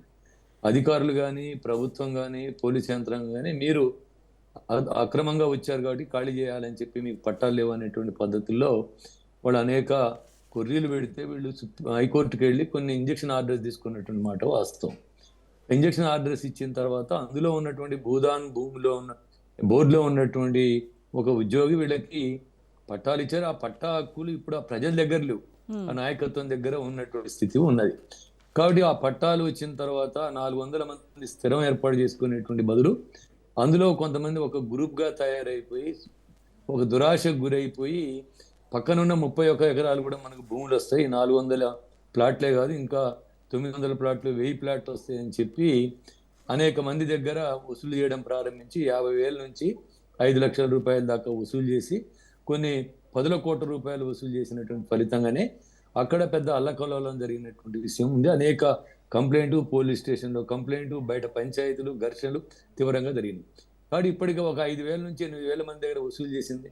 ప్లాట్ ఇవ్వకపోయేసరికి ఆ ప్లాట్లు ఎందుకు ఇవ్వట్లేదు అనేటువంటిది ఓ చర్చ ప్రారంభమై అది కూడా అధికారుల దృష్టికి వెళ్ళి దీన్ని అవకాశంగా తీసుకొని అధికారులు మీకు అసలు పట్టాలు లేవు, ఖాళీ చేయాలనేటువంటి పద్ధతిలో ఆందోళన చేస్తూ ఉన్నారు.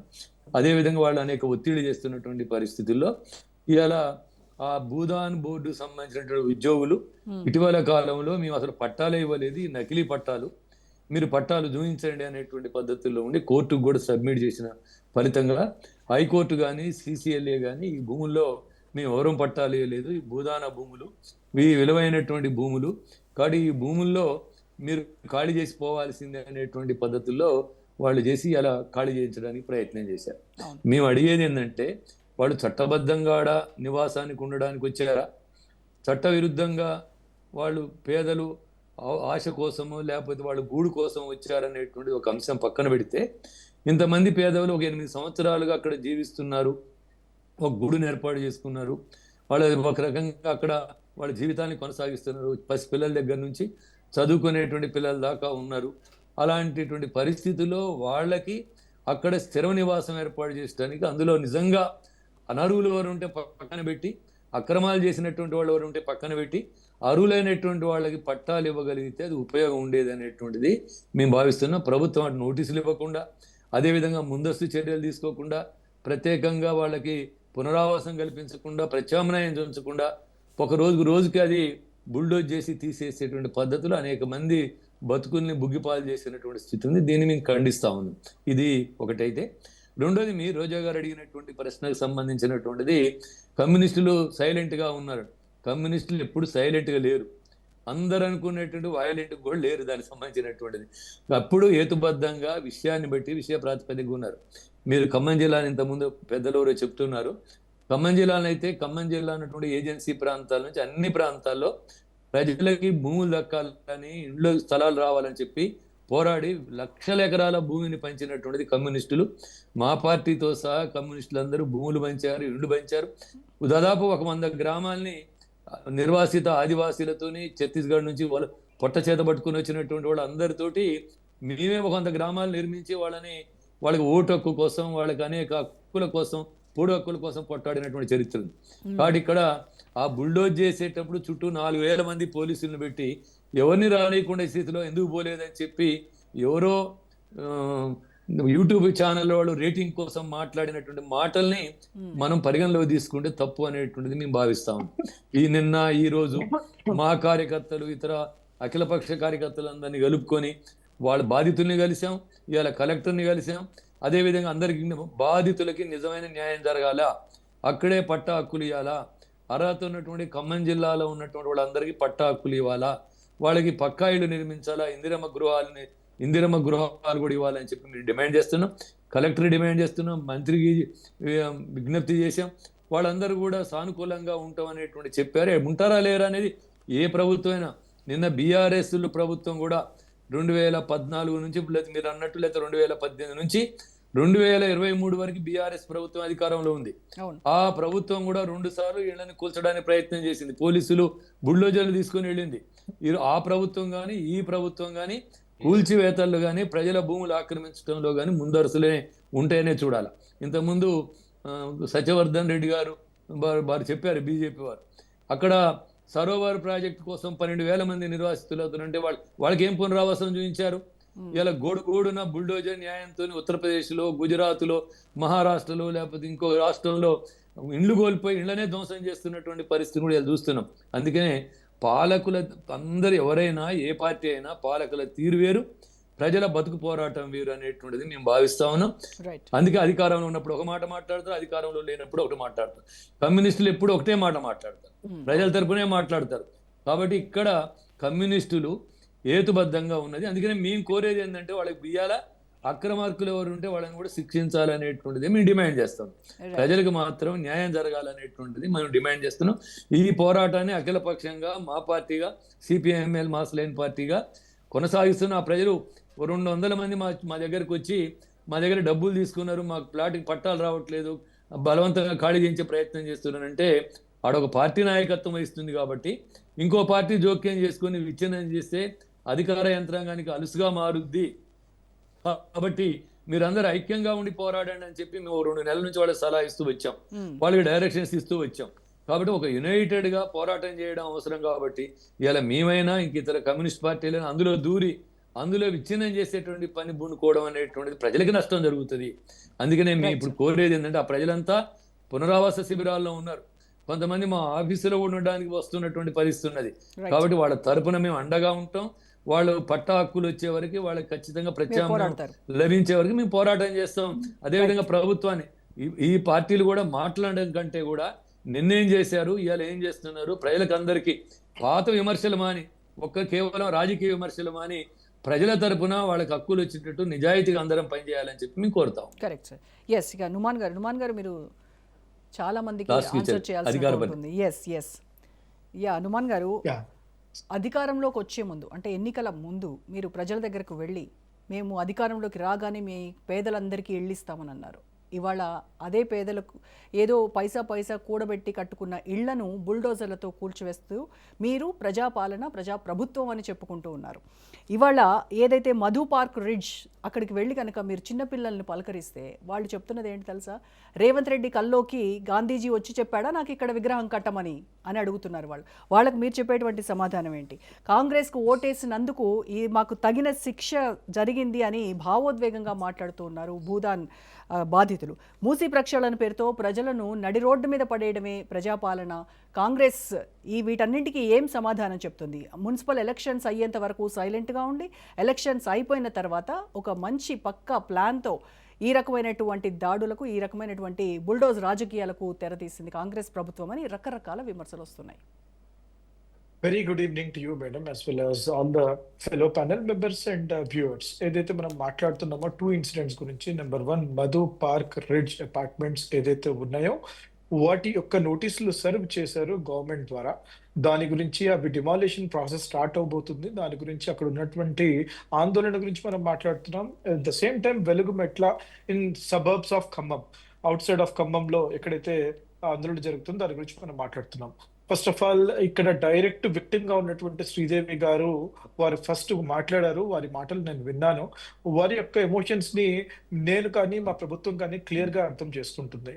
అఫ్ కోర్స్ వాళ్ళు 20 years నుంచి, దాదాపు ఐ గెస్ 22 years నుంచి ఆ బిల్డింగ్ ఉంది. అన్ని సంవత్సరాల నుంచి, ఆల్మోస్ట్ 2 decades నుంచి ఎవరైనా ఒక చోట నివాసం ఉంటే వారికి ఎమోషన్స్ అనేవి అటాచ్డ్ ఉంటాయి. కాబట్టి వారు మాట్లాడడంలో తప్పేం లేదు.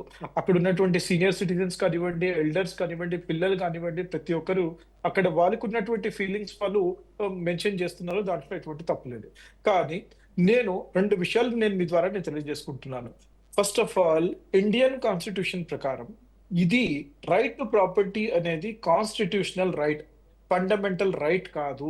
ఫండమెంటల్ రైట్స్ ఇండియాలో, ఇండియన్ కాన్స్టిట్యూషన్ లో 6 ఫండమెంటల్ రైట్స్ మాత్రమే ఉన్నాయి. రైట్ టు ప్రాపర్టీ, నేను ఒక ప్రాపర్టీ కొన్నప్పుడు ఆ యొక్క యజమానిగా నేను ఉన్నప్పుడు నాది ఒక ఫండమెంటల్ రైట్ అని మాట్లాడడానికి వీలు లేదు. ఆర్టికల్ 300A ప్రకారం ఆ గవర్నమెంట్ ఆ యొక్క ప్రాపర్టీ పబ్లిక్ గుడ్ గురించి, బిగర్ గుడ్ గురించి, పబ్లిక్ పర్పస్ గురించి దానిని ఎక్వైర్ చేయడానికి, ఎక్విజిషన్ చేయడానికి కాన్స్టిట్యూషన్ ప్రొవిజన్స్ ఇస్తుంది. ఈ రోజు మనం ఈ యొక్క ప్రాపర్టీ గురించి మనం మాట్లాడుతున్నప్పుడు అంత బిగ్ గుడ్ అక్కడ ఏం జరగబోతోంది? let me talk. Shubhaprada Patel garu, please hold on your God. Let me talk. I have been patiently listening to everybody. I'll answer everything. నేను ఏదైతే మాట్లాడదలుచుకుంటున్నానో ఇది మనం ఇప్పుడు ఇక్కడ జరుగుతున్నటువంటి ల్యాండ్ ఎక్విజిషన్ గురించి మనం ఏదైతే మాట్లాడుతున్నామో ఇక్కడ మనకి అక్కడ కావాల్సినటువంటి బాపు ఘాట్ అని చెప్పేసి ఏదైతే మనం ఉందో దానిని ఆ ఏరియాని డెవలప్ చేయడానికి మూసీ రివర్ డెవలప్మెంట్ అథారిటీ అని చెప్పేసి ఒక కార్పొరేషన్ తీసుకొచ్చేసేసి దానికి హై క్లాస్ బడ్జెట్ ఇచ్చేసేసి గవర్నమెంట్ దానిని ఒక ప్రతిష్టాత్మక ప్రాజెక్ట్ కింద తీసుకున్నది.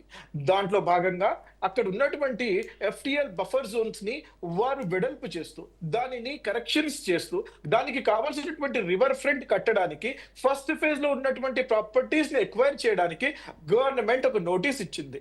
దాంట్లో భాగంగా వీరికి కూడా నోటీసులు వెళ్ళాయి. అక్కడ స్టాట్యూ పెడతారా, లేకపోతే రివర్ ఫ్రంట్ వెళ్ళేటప్పుడు ఆ రివర్ ఫ్రంట్ కావాల్సినటువంటి రోడ్స్ వస్తాయా, లేకపోతే బ్యూటిఫికేషన్ వస్తుందా అనేది గవర్నమెంట్ డిసైడ్ చేస్తుంది.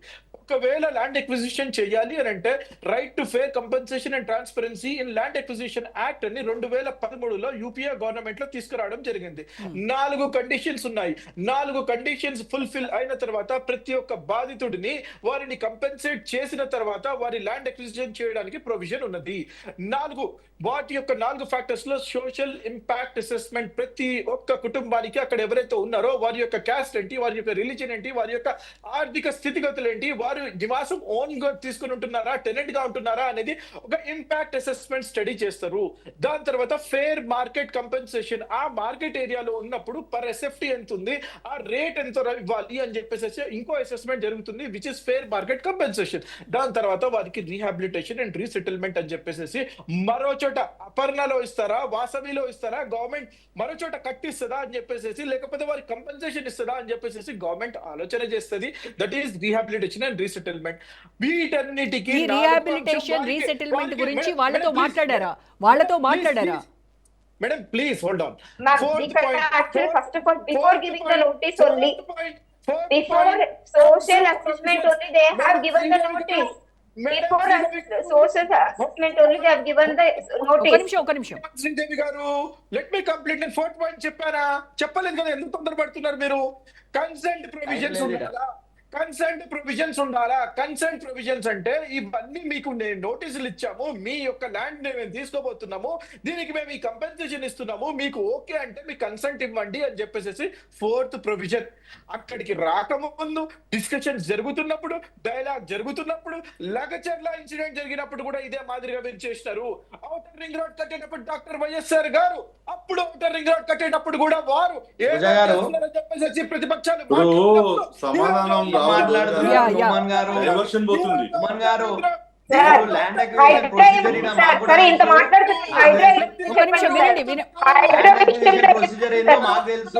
ఈ రోజు ఔటర్ రింగ్ రోడ్ వల్ల మొత్తం గ్రేటర్ హైదరాబాద్ చరిత్ర కాదు, మనం ప్రస్తుతానికి వద్దాం. గతం ఒక్క నిమిషం, నుమాన్ గారు వినండి, దయచేసి వినండి. నుమాన్ గారు స్పీకరే గాని మేము ఒకటే అడిగామండి. ఒక నిమిషం ఇక్కడ మన నుమాన్ గారు ఒకటే అడుగుతున్నాము, మీరు కూడా ఇప్పుడు నేను చెప్పినటువంటి ప్లేస్ ఏతుందో ఇలా బిల్డింగ్లు కడుతున్నారు కదా, దాన్ని ఎందుకు ఆపుతలేరు? మీరు 50 మీటర్లు బఫర్ జోన్ అంటున్నారు కదా, మీరు ఎందుకు ఆపట్లేదు? దాన్ని చెప్పండి. ఇవన్నీ యాక్టులు మేము చదువుకున్నాం కానీ చెప్పండి. ఆన్సర్ నేను మీకు ఇస్తున్నాను.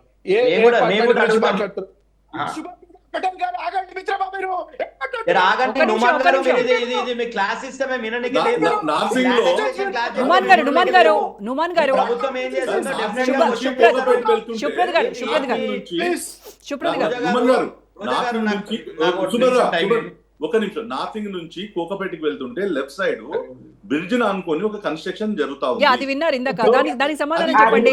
నదిలో కనిపిస్తుంది. అది ఇందాక మీరు అడిగారు. ఒక నిమిషం నుమాన్ గారు, ఒక్క నిమిషం నుమాన్ గారు సుప్రత్ గారి క్వశ్చన్ కూడా వినండి, ఇద్దరికి ఒకటేసారి ఆన్సర్ చేయండి. సుప్రత్ గారు ప్లీజ్ కంటిన్యూ. రోజా గారు మీ ద్వారా అడుగుతున్నా, ఎందుకంటే నుమాన్ గారు చాలా ఇప్పుడు ఏంటంటే మొత్తం ఒక అడ్వకేట్ రోల్ ఎత్తుకున్నాడు. నేను కూడా అడ్వకేట్ నే, 20 సంవత్సరాలు నేను కూడా శ్రీవర్ధన్ అన్న కూడా అనుకుంటా అడ్వకేట్ అనుకుంటా. చట్టాలు అందరికి తెలుసు. మీరు చెప్పాల్సిందల్లా ఏంటంటే ఇక్కడ పబ్లిక్ పర్పస్ ఏంది చెప్పండి. మీరు ఫస్ట్ పబ్లిక్ పర్పస్ ఏం చేయదలుచుకున్నారు? గాంధీ విగ్రహం పెట్టడం, గాంధీ సరోవర్ పార్క్ పెట్టడము పబ్లిక్ పర్పస్. మాట్లాడివ్వండి. సుప్రత్ గారు మీరు క్వశ్చన్ అడిగారా? క్వశ్చన్ కంప్లీట్ అయిందా? నేను అడుగుతున్నా, ఈ ప్రభుత్వం దగ్గర పెన్షన్లు పెంచడానికి పైసలు లేవు, ఈ ప్రభుత్వం దగ్గర రైతు బంధు ఇవ్వడానికి పైసలు లేవు, ఈ ప్రభుత్వం దగ్గర తులం బంగారం ఇవ్వడానికి పైసలు లేవు, రైట్ ఓకే, హామీలు అమలు చేయడానికి లేని కోట్లు, ఉద్యోగులకు డిఏ ఇవ్వడానికి పైసలు లేవు. ఈ ప్రభుత్వం ముఖ్యమంత్రి గారు డైరెక్ట్ అడుగుతాడు, అప్పు ఉండలేదు. సుప్రత్ గారు ఓకే అర్థమైంది, క్వశ్చన్ అర్థమైంది. 5,000 కోట్లతో ఈ రోజు చేయాల్సిన అవసరం. సుప్రత్ గారు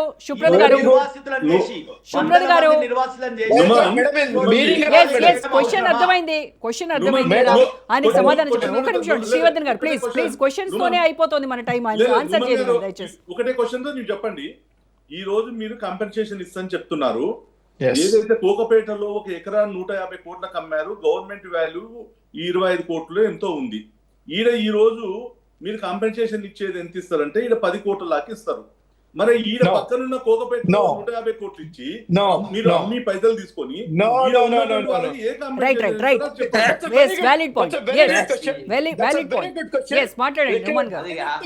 ఉన్నటువంటి శ్రీదేవి గారు, వారితో పాటు వారి యొక్క మెంబర్స్ అసోసియేషన్ వాళ్ళకి తెలియాలి కాబట్టి నేను మీ ద్వారా తెలియజేసుకుంటున్నాను. వారికి ఫేర్ కంపెన్సేషన్ ఇవ్వడం జరుగుతున్నది. 100% చెప్పండి సార్. మీకు ఇప్పుడు నేను మార్కెట్ లో ఒక ఇల్లు కొనాలంటే 2 కోట్లు సార్. నేను ఇప్పుడు ఒక ఇల్లు 2 BHK ఇల్లు కొనాలంటే 2 crores పెట్టాలి సార్ Yes, నేను. yes. శ్రీదేవి గారు ఒక్క నిమిషం. Yes, మాట్లాడివ్వండి. నేను మీ బాధను అర్థం చేసుకోగలుగుతున్నాను. You please see we are the people we take the voice to the government. మీరు ఈ రకంగా మాట్లాడుతూ ఉంటే మీరు చెప్పండి త్వరగా. మీరు చెప్పండి. అండర్స్టాండ్. నేను ఏం చెప్పదలుచుకుంటున్నాను అని అంటే ఫేర్ కంపెన్సేషన్ ఇవ్వడం జరుగుతుంది.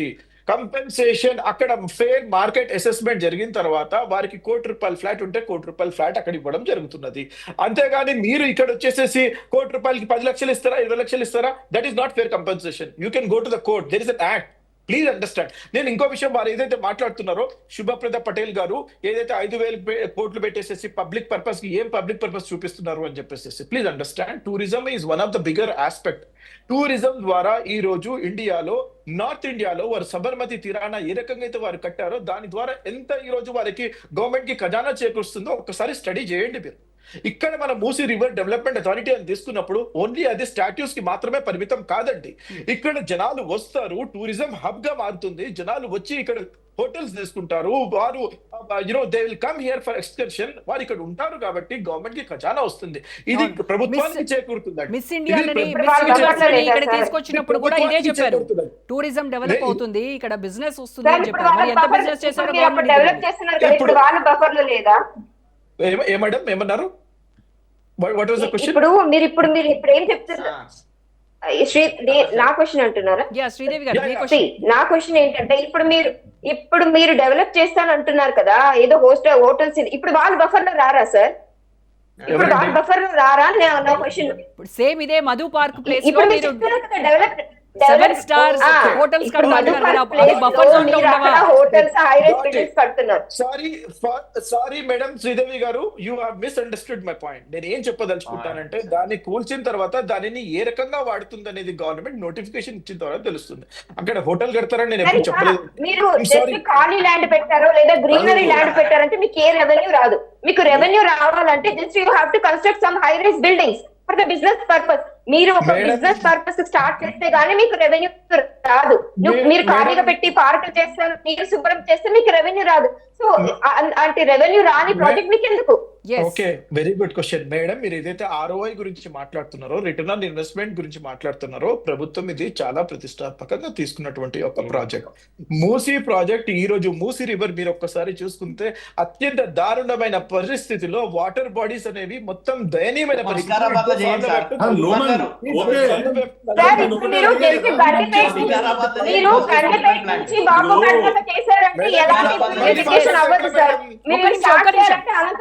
అనంతగిరి హిల్స్ నుంచి స్టార్ట్ చేయాలి.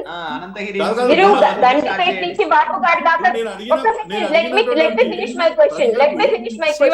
మీరు గండిపేట నుంచి బాపు ఘాట్ దాకా మీరు క్లీన్ చేశారంటే ఎలాంటి మీకు యూజ్ ఉండదు. గండిపేట నుంచి బాపు ఘాట్ దాకా మీరు ఎలాంటి ప్యూరిఫికేషన్ ఏం చేసినా యూజ్ లేదండి. ఎందుకంటే మళ్ళీ మీకు ఆ డ్యామ్ లోకి వచ్చేది అన్ఫిల్టర్డ్, మీకు వచ్చినవన్నీ సీవేజ్ వాటర్స్ వస్తాయి. మరి దాన్ని మంచి నీళ్ళలో కలుపుతారా? అలా కాదు కదా. Every time whatever the project you start, you have to start from the initial, from the Anantagiri Hills. You have to start. Why you want right before starting any project, Sridevi గారు ఒక నిమిషం. మీరు ఏదైతే మాట్లాడుతున్నారో అనంతగిరి హిల్స్ దగ్గర initial point దగ్గర తీసుకోవాలని అంటున్నారో, గవర్నమెంట్ ఫేజ్డ్ మేనర్ గా తీసుకుంటున్నది. ఫస్ట్ ఫేజ్ లో దీన్ని సెలెక్ట్ చేయడం జరిగింది. దానికి అనుగుణంగా మీరు ప్లీజ్ నవ్వడం కాదండి బిఆర్ఎస్ గారు, పైసలు కావాలి. అనంతగిరిలో పైసలు దొరికాయి.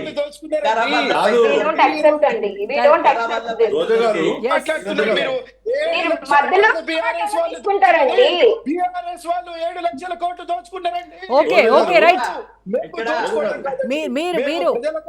ప్రజల మంచి కోసం, ప్రజల బాగోగుల కోసం. కన్స్ట్రక్షన్ ఉంది కదా. ఇప్పుడు నుమాన్ గారు ఏదో ప్రతినిధిగా మాట్లాడుతుంది తప్ప ఆయనకు ఇన్నర్ ఫీలింగ్ తెలుసు. రేవంత్ రెడ్డి గారు కేవలం రియల్ ఎస్టేట్ కోసం చేస్తుందని తెలుసు. నుమాన్ గారు చెప్పుకోరు. ఇక్కడ అందరూ పొలిటికల్ గా అందరూ ఇన్వాల్వ్ అయ్యి ఫైనల్లీ పబ్లిక్ తర్వాత ఒకళ్ళు మాట్లాడారు. ఒక్క నిమిషం అండి, విషయం మాట్లాడాలి కదా. మాట్లాడకుండా ఇంత డిస్టర్బ్ చేసుకుంటే ఎందుకు అనవసరంగా చర్చ కదండి. రైట్ ఆయన రైట్ మాట్లాడండి, నుమాన్ తర్వాత గారు. మాట్లాడండి, ఛాన్స్ నుమాన్, ఇవ్వండి. నాకు అందరి ఇది మధ్యలో ఆ జోక్యం క్వశ్చన్ చేసుకుంటే Yes, yes, ఒకసారి రంగారావు. చెప్పరాదు. ప్రశ్నల మీద ప్రశ్నలు చేస్తే ఎట్లా చెప్తారు ఎవరైనా? అదే నువ్వు ఒకసారి ఆ నాథింగ్ ఆయన మొత్తం మాట్లాడండి, మాట్లాడి చెప్తా. ప్రశ్నలు వేయండి. చెప్తాను. ఎస్ ఫైనల్ గా ఎవరైనా చెప్పండి, సరే. ఫైనల్ గా ఎస్ చెప్తాను. కన్క్లూడ్ చేయాలండి మీరు. వా- నుమాన్ గారు వా- టైం లేదు. ఏదైతే క్లుప్తంగా చెప్పండి సార్. కామ్రేడ్ మిత్రులు ఖమ్మం విషయం గురించి కూడా నేను మాట్లాడుతున్నాను. కామ్రేడ్ మిత్రులు ఏదైతే ఇంతకు మాట్లాడారో చాలా క్లియర్ గా చెప్పారు. 16th జూలై 2023లో మొత్తం బుల్డోజర్లను తీసుకెళ్లి అక్కడ పువ్వాడ అజయ్ అనే వ్యక్తి మినిస్టర్ గా ఉన్నప్పుడు వారు డిమాలిషన్ చేయడానికి వారు వెళ్ళిన మాట వాస్తవం కాదా? 2 సంవత్సరాలు అయిపోయిన తర్వాత ఈ రోజు ఇదే డ్రామారావు అక్కడికి పోయి ఏదో వాళ్ళతో అర్ధరాధాలు పెడుతున్నారని చెప్పేసి ఏడుస్తున్నాడు వాళ్ళతో పాటు. అంటే ఇది హిపోక్రసీ కాదా మేడం? ఇది అంటే ఆ రోజు మీరే పోయి కూర్చోడానికి వెళ్తారు. ఈ రోజు అంటే మల్లన్న సాగర్ ప్రాజెక్ట్ కడుతున్నప్పుడు రేవంత్ రెడ్డి గారు పోయి మాట్లాడిన రేవంత్ రెడ్డి ఎక్కడ పోయిండు? ఈ రోజు ఎక్కడ పోయిండు? ఎవరి పార్టీ ప్రయోజనాలు, ఎవరి రాజకీయ పార్టీ ప్రయోజనాలు వాళ్ళు ఆలోచిస్తున్నారు తప్ప బుల్డోజ్ రాజ్యం నడుపుతున్నటువంటి బాధితుల రేవంత్ రెడ్డి మీద పక్షాన వైఖరి ఏంది? బాధితుల పక్షాన నిలబడి పోరాడేది ఎవరు? బాధితుల గోడును అర్థం చేసుకునేది ఎవరు?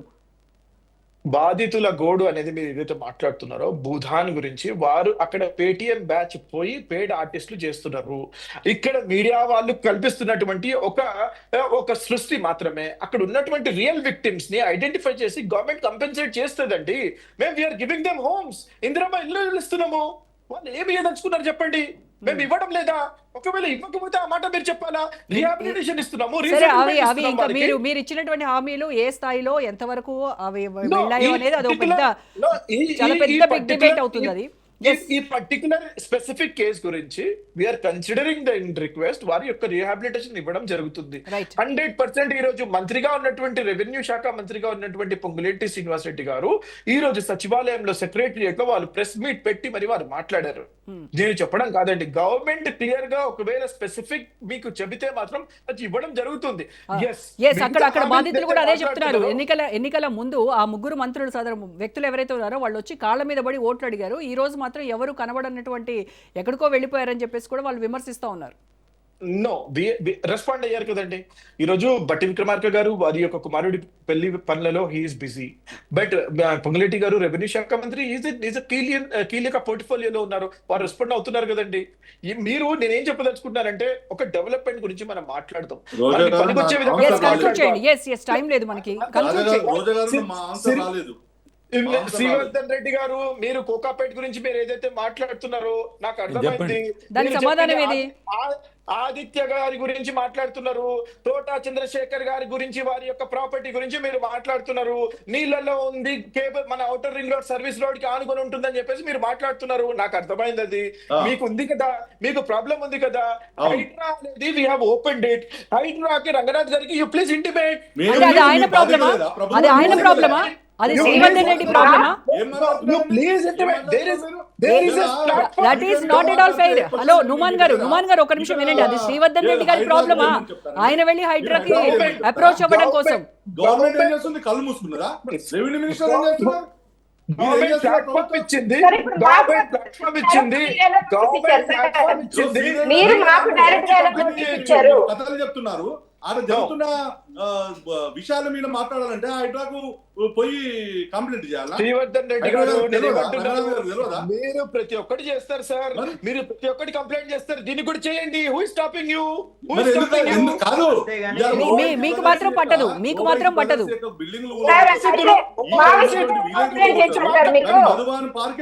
మా మధు పార్క్ గురించి మీరు ఎవరు కంప్లైంట్ చేశారు? మా మధు పార్క్ గురించి మీకు ఎవరు కంప్లైంట్ చేశారు? ఇప్పటికిప్పుడు మీరు నోటీస్ పంపించడానికి మా మధు పార్క్ కి మీరు ఎందుకు ఎలా ఇచ్చారు? మీరు ఎవరు కంప్లైంట్ చేస్తే ఇచ్చారు? మేడం చెప్తాను నేను. శ్రీవర్ధన్ రెడ్డి గారు, మీరు ఓవైసీ మాట తీసుకుని ఆ దుర్మార్గుల గురించి ఇక్కడ మాట్లాడకండి. మీకు ఇబ్బందులు ఉంటే యు ప్లీజ్. మీరు మాట్లాడుతున్న మీ ప్రభుత్వం మీ ముఖ్యమంత్రితో మాట్లాడండి. ఇది ఆ దుర్మార్గులు చేసే పనుల గురించి నేను ఇక్కడ మాట్లాడడానికి లేదు. నేను ఏమంటానంటే శ్రీదేవి గారు, madam 100% your voice is hurt, your voice is legitimate. మీరు ఏదైతే బాధపడుతున్నారో 100% ఎటకారం ఆపాలి శుభప్రద గారు. నేను చెప్తున్నాను ఒక నిమిషం శుభ్రత గారు,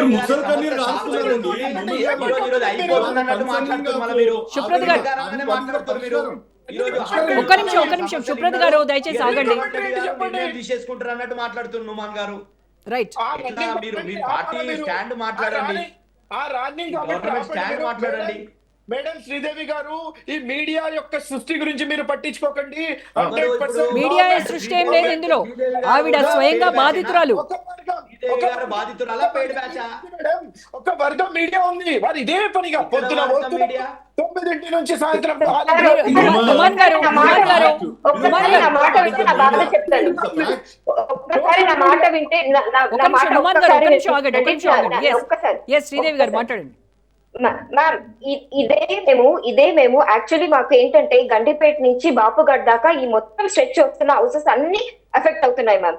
సో దీనికి మేము 2 years బ్యాకే ఒకసారి మాకు ఇలాంటివన్నీ అయినాయి కాబట్టి మేము అప్పుడు చాలా అపోజ్ చేసి భవన్కి వెళ్ళాము. ఇంకా బిఆర్ఎస్ వాళ్ళు వచ్చారు, అందరూ వచ్చారు మ్యామ్. అప్పుడు మమ్మల్ని నేను ఇప్పుడు కూర్చున్నాను కదా, మమ్మల్ని చూసి పేడ్ ఆర్టిస్టులు అన్నారు మ్యామ్. ఇప్పుడు వీళ్ళకి అందరూ డైరెక్ట్ గా మన ఇంటికి వచ్చారు, మీరు చూసారు. అంటే మేము గట్టిగా మా గొంతు అరిచానంటే మేము పేడ్ ఆర్టిస్ట్ అయిపోతున్నాం. ఎంత బాధ తెలుసా మ్యామ్ మీకు? అది ఆల్రెడీ ఇల్లు కోల్పోతున్నామని ఒక టెన్షన్ లో ఉంటే మీరేమో పేడ్ ఆర్టిస్ట్ అని చెప్పి మా పరువు ఎంత తీస్తున్నారు? ఇదేనా మీరు పబ్లిక్ కి ఇచ్చే రెస్పెక్ట్? నుమాన్ గారు మీరు ఇందాక వెలుగు ఎవరు పేరు పెట్టి అన్నారు సార్? పేరు పెట్టి శ్రీదేవి పేడ్ ఆర్టిస్ట్ అని చెప్పరు, వచ్చి మాట్లాడుతున్న వాళ్ళు పేడ్ ఆర్టిస్ట్ అంటున్నారు. ఇప్పుడు మీరే చెప్పారు కదా, శ్రీదేవి గట్టిగా మాట్లాడుతుంది. శ్రీదేవి గారు ఒక నిమిషం. అలాగే వెలుగుమట్లలో బాధితులు మీడియాతో తమ గోడు వెళ్ళబోసుకుంటుంటే వాళ్ళు మీకు పెయిడ్ ఆర్టిస్టులుగానే కనిపిస్తారు. ఎవరు పెయిడ్ ఆర్టిస్టులు అండి అక్కడ? బాధ తెలుస్తే కదా మేడం. లగచర్లలో కూడా అట్లనే పెయిడ్ ఆర్టిస్టులు అన్నారు. సరే, ప్రతి దగ్గర పెయిడ్ ఆర్టిస్టులే వీళ్ళకు. న్యూమన్ గారు మేము ఒకటే అడుగుతున్నాం, రోజా గారు. ఇప్పుడు వాళ్ళు కాంపెన్సేషన్ ఇస్తామంటున్నారు, అక్కడ ఒక జాతి మొత్తం కావాల్సినటువంటి ప్రజలకు అత్యవసరమైనటువంటి ప్రాజెక్ట్ నిర్మాణం చేస్తామని అంటున్నారు. నిన్న వచ్చి కూడా గాంధీ మనమడు వచ్చి చెప్పాడు, మా గాంధీ మీరు దీనికోసమే అయితే గాంధీ విగ్రహం అంత పెద్దగా పెట్టి ఈ పేద ప్రజలను రోడ్ మీద వేయొద్దని చెప్పేసి వాళ్ళ మనమడు వచ్చి చెప్పాడు. మేము ఏమంటున్నాం అంటే, ఇప్పుడు ఇంతకుముందు మీకు వ్యాలిడ్ క్వశ్చన్ అడిగా, ఆయన సమాధానం చెప్పలేదు. ఈ రోజు అక్కడ కాంపెన్సేషన్ ఏ దాని మీద ఇస్తారో, SROలో ఏదైతే రిజిస్ట్రేషన్ వాల్యూ ఉందో అక్కడ 10 కోట్లు, 10,000, మార్కెట్ వాల్యూ ఇస్తామని చెప్తున్నారు. మార్కెట్ వాల్యూ సో మీరు ఆడ ఉన్న దాంట్లో 20,000 ఉంటే న్యూ యాక్ట్ ప్రకారం 3 times వాళ్ళు ఇస్తారు. అంటే 20,000 ఉంటే 60,000 రూపాయలు ఇస్తారు. మేమేమడుతున్నామంటే, ఇవాళ ఇదే ప్రభుత్వము ఇదే కోకపేటలో ఆడ 10,000 ఉంది గవర్నమెంట్ వాల్యూ, కానీ యాక్షన్ వేస్తే 150 కోట్లు 170 కోట్లు పోయింది. ఇక్కడ ఉన్నటువంటి వాళ్ళు కంపెన్సేషన్ ఇవ్వాలని అడిగినప్పుడు నువ్వు ఏది ప్రతిపాదన తీసుకుంటావంటే, న్యూమన్ గారు యాజ్ అడ్వకేట్ గా చెప్తున్నాడు కానీ యాజ్ ఎ ప్రభుత్వ స్టాండ్ గా చెప్పట్లేదు ఆయన. ఇప్పుడు ఆయన కన్సర్న్ చూపిస్తున్నాడు, అన్ని చూపిస్తున్నాడు. మరి ఎందుకు నువ్వు దీన్ని ఈ యొక్క అక్కడ ఉన్నటువంటి మధువాన్లో ఉన్నటువంటి వాళ్ళందరినీ ఎందుకు కూల్చాల్సి వస్తుంది? ఆ అపార్ట్మెంట్ ఎందుకు కూల్చాల్సి వస్తుంది? నువ్వు నిజంగా కూడా ఏదైనా ఒక గుడిసెలు వేసుకున్నారు, నిజంగా కూడా నదికి పోనీ మీ దగ్గర ఏమన్నా పక్కా ప్రణాళిక ఉందా? ఈ ప్లేస్ లో ఇది వస్తుంది, ఈ ప్లేస్ లో ఇది వస్తుంది, phase 1 స్టార్ట్ చేస్తాము, phase 1 కార్యాచరణలో భాగంగా మధు అపార్ట్మెంట్ ని కూల్ చేస్తాము. ఎక్కడ పెట్టలేదు ఈ ప్రభుత్వం, పబ్లిక్ డొమైన్ లో ఎక్కడ డిపిఆర్ పెట్టలేదు. ఈ ప్రాజెక్ట్ గురించి ఏం చేయాలనుకుంటున్న విషయాలు పబ్లిక్ చేయలేదు. కానీ అంతకన్నా ముందు ఇదే వీళ్ళ దగ్గర 15 మీటర్లు అన్నారు, 13 మీటర్లు అన్నారు, ఇలా 50 మీటర్లకు వచ్చారు. సో నేనేమంటున్నా, అవతల అయితేనో వాళ్ళ కళ్ళు కనిపిస్తున్నాయి, కన్స్ట్రక్షన్ నడుస్తుంది, ఎందుకు ఆపలేరు అంటేనో దానికి సమాధానం దొరకలేదు. అక్కడ ఓవైసీ వాళ్ళని ఎందుకు తీసేశారంటే సమాధానం దొరకలేదు. లేకపోతే ఇదే పొంగులేటి గారి యొక్క ఏదైతే గెస్ట్ హౌస్ ఇల్లు కట్టుకున్నది ఇల్లు ఏదైతే ఉందో దాని బార్డర్ లో ఉంటే దాని గురించి సమాధానం దొరకలేదు. లేకపోతే ఇంతకుముందు చెప్పినటువంటి బ్రిడ్జ్ దగ్గర ఏదైతే ఉందో దుర్గం చెరువు దగ్గర ఆక్యుపై చేసిన ప్లేస్ల దగ్గర సమాధానం వస్తలేదు. కానీ సమాధానం ఎక్కడ వస్తుందంటే, ఎక్కడైతే గొంతు లేదో, ఎక్కడైతే పేదోడు ఉన్నాడో, ఎక్కడైతే మాట్లాడలేదో అన్న దగ్గరనే ఈ ప్రభుత్వాలకు ఇవాళ చేస్తున్నట్టు పరిస్థితి. అందుకొరకు మనం ఏమంటున్నామంటే, మూసి సుందరీకరణ జరగాలండి, దీనికి మనం ఎవరం వ్యతిరేకం కాదు. కానీ దీనికి ప్రారంభం నుంచే ఏదైతే మూసి ప్రారంభం జరిగినటువంటి వికారాబాద్ జిల్లా నుంచి హైదరాబాద్, సికింద్రాబాద్ నుంచి ఏదైతే ఉమ్మడి నల్గొండ జిల్లా వరకు పోతుందో ప్రభుత్వం దగ్గర ఒక ప్లానింగ్ జరగాలి. దీనికి ఏదైతే అవుట్ సైడ్ నుంచి వస్తున్నటువంటి సివరేజెస్ ఎక్కడ ఎలా ప్యారలల్ గా లైన్ తీసుకుపోవాలి, ఇక్కడ వాటర్ ఎలా తీసుకుపోవాలి, ఈ దుర్గంధం నుంచి ఈ యొక్క లక్షలాది మందిని ఏ విధంగా చెయ్యాలనేది ప్రభుత్వం యొక్క ప్రైమరీ థింగ్. అది అది సరైన ప్రణాళిక ప్రకారం బిజినెస్ గురించి ఆలోచన చేయి. తర్వాత ఫస్ట్ అది కదా, దాని తర్వాత బిజినెస్. రంగారావు గారు ఒక్క నిమిషం అండి. మూసీ సుందరీకరణ జరగాలి, అదేవిధంగా అక్కడ ఉన్నటువంటి ప్లేస్లో నిర్వాసితులకి న్యాయం జరగాలి, అదేవిధంగా అక్కడ వికారాబాద్ నుంచి అక్కడ నుంచి మూసి సుందరీకరణ జరగాలనేటువంటిది ఏదైతుందో ఇది గత ప్రభుత్వాలు కానీ ఇప్పుడు ప్రభుత్వాలు కానీ ఖచ్చితంగా నిర్వాసితులు అనేటువంటి ఉంటారు, వాళ్ళకి సరైనటువంటి పునరావాసం కానీ సరైనటువంటి జీవిత భద్రత కానీ సరైనటువంటి ప్యాకేజ్ కానీ ఇవ్వడం అనేటువంటిది ముందు డిపిఆర్ సిద్ధం చేసిన తర్వాతనే వర్క్ స్టార్ట్ చేయాలా. ఇది బాధ్యత. దీనికి నిర్దిష్టమైనటువంటి హామీ ప్రభుత్వం ఇవ్వాలి, మాటల కంటే కూడా నిర్దిష్టమైన హామీ ఇవ్వాలి. అదేవిధంగా పేదలు నివసిస్తున్న ఇళ్లని తీసేసే దగ్గర కూడా మేము పక్కా ఇళ్ళు ఇస్తామనేటువంటి మాటలు కాకుండా ఒక కాంక్రీట్ సంబంధించినటువంటి అధికారికమైనటువంటి హామీ ఇవ్వాల్సినటువంటి అవసరం ఉంది, ఇది గుర్తించాలి. మూడో అంశం ఏంటంటే ఇవాళ రాష్ట్రంలో కానీ దేశంలో కానీ మొత్తం కార్పొరేట్ హౌజులకి అనేక ప్రభుత్వ భూమి వేల ఎకరాలు ఇస్తున్నారు. అది కేంద్ర ప్రభుత్వం కానీ వివిధ రాష్ట్ర ప్రభుత్వాలు కానీ గత ప్రభుత్వాలు కానీ ఇప్పుడు ప్రభుత్వాలు కానీ వాళ్ళు ఇలా హైదరాబాద్ చుట్టూ అనేక పెద్ద పెద్ద టవర్స్ కట్టినటువంటి వాళ్ళు, సో అదేవిధంగా అనేక రామేశ్వరరావు లాంటి వాళ్ళు వేల ఎకరాలు ఆక్రమించినటువంటి ప్రభుత్వ ఆశీస్సులతోటే కొన్నది కొంత, ఆక్రమించింది ఎక్కువ. ఇలాంటి వాళ్ళ జోలికి ప్రభుత్వాలు పోతున్నాయా? నిన్నటి ప్రభుత్వం అయినా పోతుందా? కేంద్ర ప్రభుత్వం అయినా పోతుందా? రాష్ట్రాల ప్రభుత్వాలు అయినా పోతున్నాయా? పోరు. కేవలం పేదల జోలికి మాత్రమే పోతాయి. మాట్లాడేటప్పుడు అభివృద్ధి కావాల్సిందే, సుందరీకరణ జరగాల్సిందే అని బాధితులకి కన్నీటి తుడుపుగా మాట్లాడుతున్నారు తప్ప ఆ ప్రభుత్వాలైనా ఈ ప్రభుత్వాలైనా ప్రజలకు సంబంధించినటువంటి నిర్దిష్టమైనటువంటి వాళ్ళ జీవన భద్రత సంబంధించినటువంటిది చూడాలి. ఎవరైనా మూసి పక్కన ఇల్లు వేసుకుని ఎందుకుంటారు? ఎక్కడ చోటు లేక బతుకు తెరువు కోసం వేసుకుని ఉంటారు. ఇక్కడ ఉన్నటువంటి ఎలుగుమట్టలో పేదలు ఎవరైనా దురాశపోయిన డబ్బులు తీసుకుని ఎందుకు వేసుకున్నారు? వాళ్ళకి ఎక్కడ నిలవ చోటు లేక వేసుకున్నటువంటి ఉంది. కానీ పేదల పక్షం నుంచి ఆలోచించి వాళ్ళకి సరైనటువంటి సౌకర్యం కల్పించాల్సిన బాధ్యత ఉంది. ఇది నిర్దిష్టమైన రాతపూర్వక హామీ అనేటువంటిది ఉండాలా. ప్రతి ప్రాజెక్టు కూడా డిపిఆర్ ఇవ్వాలి. అదేవిధంగా ఇంతకుముందు మీరు అడిగినట్టు కాళేశ్వరం ప్రాజెక్టు నుంచి తీసుకొచ్చిన అన్ని ప్రాజెక్టులు నిర్వాసితులకు ఇంతవరకు గత 10 ఏళ్ల నుంచి నిర్వాసిత ప్యాకేజ్ అందనటువంటి ప్రభుత్వం. గత ప్రభుత్వం ఇవ్వలేదు, ఈ ప్రభుత్వం పట్టించుకోవట్లేదు. కాబట్టి అనేక ఫీజు రియంబర్స్మెంట్ కాడ నుంచి ఆ ప్రభుత్వం ఇవ్వలేదు, ఇక్కడే అనేక విషయాన్ని చేసేస్తూ ఇవాళ ఒకళ్ళ మీద ఒకళ్ళు కేవలం రాజకీయాల కోసం విమర్శించుకునేటువంటి వైఖరి ఏదైతే ఉందో కేవలం మైలేజీల కోసం, ఓట్ బ్యాంక్ రాజకీయాల కోసం తప్ప శ్రీదేవి లాంటి వాళ్ళు ఎవరైతే ఉన్నారో వాళ్ళు బాధ ఇల్లు పోతుంది అనేటువంటి ఆ బాధితుల పక్షాన ఐవాష్యం కాకుండా నిజంగా అన్ని పార్టీలు నిలబడి మాట్లాడాలా. కాబట్టి సరైనటువంటి ప్రణాళికతో పోతే అయింది తప్ప కేవలం కార్నర్ చేసుకుని ఒకరిని డిఫెన్స్ పడేసుకునేటువంటి పద్ధతిలో మాట్లాడటం కరెక్ట్ కాదు. ఇప్పుడు చెప్పినట్టు ఒక నిమిషం, ఇప్పుడు మేడం ఇప్పుడు ఒక్కసారి వెలుగుమట్ల కాడికి వస్తే గతంలో 2 సార్లు బీఆర్ఎస్ లో ఉన్నటువంటి ప్రభుత్వమే కూల్చేసింది. అదేవిధంగా మమతా మెడికల్ కాలేజ్ చుట్టూ ఉన్నటువంటి ఇండ్లు ఏదైతే ఉన్నాయో పెద్ద పెద్ద ఇళ్ళు కట్టుకున్నటువంటి అని ఆనాడు వాళ్ళు బీఆర్ఎస్ ప్రభుత్వం కూల్చేశారు. వాళ్ళకి సరైన పునరావాసం కూడా ఇవ్వలేదు. కాబట్టి ఏ ప్రభుత్వాలైనా అదే పని చేస్తున్నటువంటి పరిస్థితి ఉంది. కాబట్టి ఇలా పేదల బాధల నుంచి చూడాలా, పేదల వైపు నుంచి చూడాలా. అందుకనే కేవలం మాటలతోని ఒక్కొక్క ప్రభుత్వాన్ని కార్నర్ చేసుకోవడం కాకుండా ఇప్పుడు అక్కడ శ్రీదేవి గారి ఏరియా ఉందో అందరూ వెళ్ళాలి, అందరం కలిసి వాళ్ళకి న్యాయం చేసిన తర్వాతనే ప్రణాళిక ముందుకు పోవాలనేటువంటి పద్ధతిలో సరైనటువంటి పద్ధతిలో పోతే ప్రజలకు విశ్వాసం కలుగుద్ది. లేకపోతే ఏ పార్టీ మీద ప్రజలకు విశ్వాసం కలగట్లేదు. రోజా గారు వీళ్ళు చాలా మాట్లాడుతుంటారు. ఈ కమ్యూనిస్టులు నేను చాలా ఎక్స్పెక్ట్ చేసిన పెద్దలు కమ్యూనిస్టులు మీరే మాట్లాడారు. ఒక్క నిమిషం మాట్లాడారు.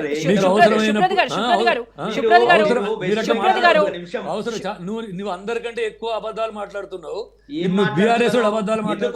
కమ్యూనిస్ట్ పాలన ఎందుకు పోయింది వెస్ట్ బెంగాల్ లో? చెప్పండి. నీ పాలన ఎందుకు పోయింది ఇక్కడ? 34 ఏళ్ళు కాదు, నీ ఒక్క రాష్ట్రం నందిగ్రామ్ భూమి సమస్య, నందిగ్రామ్ వదిలిపెట్టాలి. ఏమైంది? నందిగ్రామ్ సింగూరు ల్యాండ్దే కదా మీరు పోయింది. ఇక్కడ ఎందుకు పోయిన అధికారంలో ఈ పద్ధతిలో మాట్లాడొద్దు. ఈ పద్ధతిలో మాట్లాడటం ఇప్పుడు బీఆర్ఎస్ అధికారం ఎందుకు కోల్పోయింది, సిపిఐ వాళ్ళు ఎందుకు కోల్పోయారు అన్నది మనకి అనవసరం. సుప్రత్ గారు సబ్జెక్ట్స్ మాట్లాడండి మేడం. తెలంగాణ తెచ్చుకోవడానికి వీళ్ళతో కలిసి పోరాడితే ఒక నిమిషం రంగారావు గారు, ఒక నిమిషం. వీళ్ళ పాలన విమర్శిస్తేనేమో కమ్యూనిస్టులు కొట్లాడేది వాళ్ళే. ఈ రోజు పేదలు ఇల్లు వేసుకుంటే ఆ పక్షాన మాట్లాడకుండా గతం గురించి మాట్లాడుతుండు. గతంలో కూలగొట్టినామా? మేము కూలగొట్టినామా అంటున్నా. కూలగొట్టడానికి 2 సార్లు వెళ్ళారు మీరు. 2 సార్లు కూలగొట్టినామా? మీరు కూలగొట్టడానికి వెలుగు పోయారా మాటలలో లేదా? Yes, yes. Okay, okay, right. కూలగొట్టడానికి పోయారా లేదా? కూలగొట్టినామా? సుప్రత్ గారు సుప్రత్ గారు అదే కండి. మమతా హాస్పిటల్ రోడ్ లో మమతా హాస్పిటల్ రోడ్ లో గుడిసెలు వేసుకొని నివసిస్తున్నటువంటి నిరుపేదల ఇళ్లు కూల్చడానికి మీరు వెళ్ళారు ఖచ్చితంగా. మేము నిర్వాసితం చేసినాం. కూల్చారు మేడం. సుప్రత్ గారు yes. ఇంత జరగడం వ్యవస్థ మానుకోవాలి. సుప్రత్ గారు కమ్యూనిస్టులు ఉండండి. Okay. అందుకే అంతరించిపోతున్నారు. సుప్రత్ గారు ఎందుకు అంతరించిపోతున్నారు? సుప్రత్ గారు ఒక మీరు నిమిషం వింటారా? సుప్రత్ గారు ఎందుకు సుప్రత్ గారు దయచేసి ఒక్క నిమిషం వింటారా? నా మాట వింటారా? మాట్లాడునంటే బీఆర్ఎస్ ప్రభుత్వం గతంలో ఏదో చేసింది, 2 సార్లు బుల్డోజర్లు పంపింది, కూలగొట్టిందా? ఎవరైనా ఏం చెప్పారు? కూలగొట్టిందా? సుప్రత్ గారు కూలగొట్టిందా అని ఓ చెప్తున్నాను. కాలువ మీద వేసుకుని ఎక్కువ మాటలలో ఒక్క ఇళ్ళన్నా కూలగొట్టిందా? కూలగొట్టారు. మూసీ సుందరీకరణలో కూలగొట్టారండి. మూసీ ప్రాజెక్ట్ కూడా మాది కూడా మేము కూడా శుభప్రద్ గారు నా మాట మూసీ వినిపిస్తుంది మీకు. మూసీ- సుప్రత్ గారు ఖమ్మంలో మమతా హాస్పిటల్ రోడ్ లో అక్కడ నిరుపేదలు గుడిసెలు వేసుకొని నివసిస్తూ ఉన్నారు. కొన్ని పదుల సంఖ్యలో ఉన్నటువంటి వాళ్ళవి బీఆర్ఎస్ నాయకులు వచ్చి కూల్చారు. దానికి నేనే సాక్ష్యం, నేనే ఉన్నాను. రోజా గారు నేను ఏమంటున్నా అంటే డెఫినెట్ గా ఎక్కడైనా కానీ ఇప్పటి కూడా కూలుస్తారు. ప్రతిరోజు ఇప్పుడు సున్నం చెరువు కాడ కూలవలేరు అంటే వీళ్ళు కాంగ్రెస్ ప్రభుత్వం చెరువుల పక్కకు రోడ్ల పక్కకు మరి అంటే మీరు చేస్తే న్యాయం, కాంగ్రెస్ వాళ్ళు చేస్తే ఏంటంటే కాంగ్రెస్ చేస్తే అన్యాయం. మీరు రోజా మమ్మల్ని గారు మీరు అందరూ తప్పుగా అదే మాట్లాడద్దు. చేస్తున్నామని చెప్పాము మేము. ఇదే విషయం వెలుగు మట్లలో ఇన్ని ఇల్లులు కట్టుకురు కదా, మేము ఒక్క ఇల్లునన్నా కూలగొట్టినామా చెప్పమనండి. అది చెప్పకుండా ఇప్పుడు జరుగుతున్న ఇష్యూ ఏంది? ఇప్పుడు ఈ ఎవరున్నారో అధికారంలో, అధికారం వ్యతిరేకంగా మాట్లాడాల్సి పోయింది, అధికారాన్ని ప్రశ్నించాల్సి పోయింది. గత ప్రభుత్వం మీరు చేసిన తప్పులు కూడా మాట్లాడకండి. మీలాంటి వాళ్ళు మాట్లాడే ఈ రోజు ఈ కాంగ్రెస్ ప్రభుత్వాన్ని గద్దెనెక్కించిండ్రు. ఈ రోజు ఈ దరిద్రమైనటువంటి ప్రజల్ని మొత్తం నిర్వాసనం చేసేటటువంటి పాలన ఈ ప్రభుత్వము మొత్తం కూడా పేదలు మధ్య తరగతి వాళ్ళు అంటే వాళ్ళకి ప్రజల్లా కనిపిస్తలేరు. ఓకే సుప్రత్ గారు ఇంకా ఆయన మాట్లాడివ్వండి. నుమాన్ గారు తిరుపతి రెడ్డి గారి ఇల్లు రైట్ అండి. ఓకే సుప్రత్ గారు ఒక నిమిషం.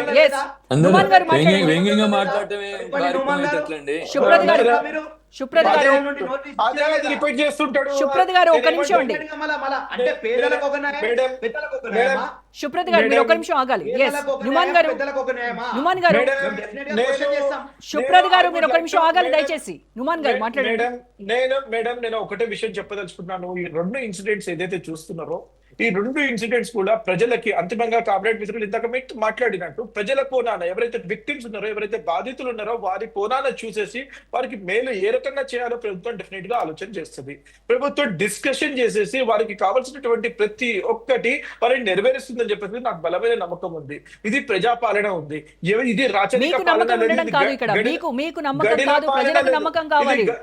అదే అక్కడికే వస్తున్నారు. 100% ప్రజలు మీరు చూస్తారు కదా. వీళ్ళందరూ నేను 2 ప్లేసెస్ కూడా చెప్తున్నాను. 70% నా దగ్గర డేటా కూడా ఉంది, ఓల్డ్ డేటా ఉంది. 70% people have voted for Congress. Both the places నేను మాట్లాడుతున్నాను. ఖమ్మం గురించి కానివ్వండి, ఇక్కడ మధుపార్క్ కానివ్వండి. మా దగ్గర పోలింగ్ డేటాతో పాటు నేను మాట్లాడుతున్నాను. నేను ఏం చెప్పదలుచుకుంటానంటే అటువంటి ఇప్పుడు మాకు ఓటేసినటువంటి మీరు రన్నింగ్ కామెంటరీ ఆపితే మీరు రన్నింగ్ కామెంటరీ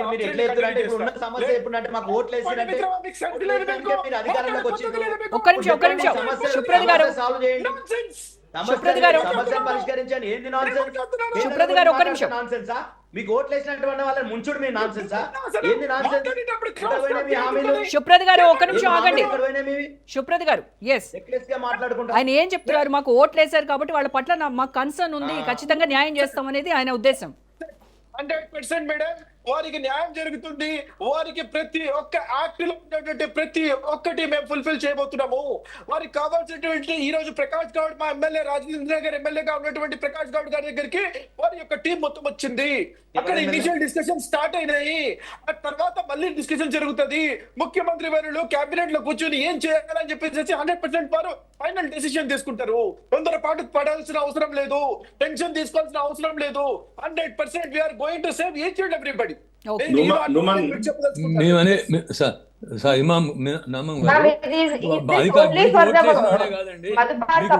వాళ్ళు కూడా ప్రజలే, ఓట్లేని వాళ్ళకి కూడా చేయాలా, ఓట్లేని వాళ్ళకే చేయడం కాదు. సార్, రోజా నేను గారు. అదే అంటున్నాను, ప్రతి ఒక్కరికి చేయబోతున్నాము.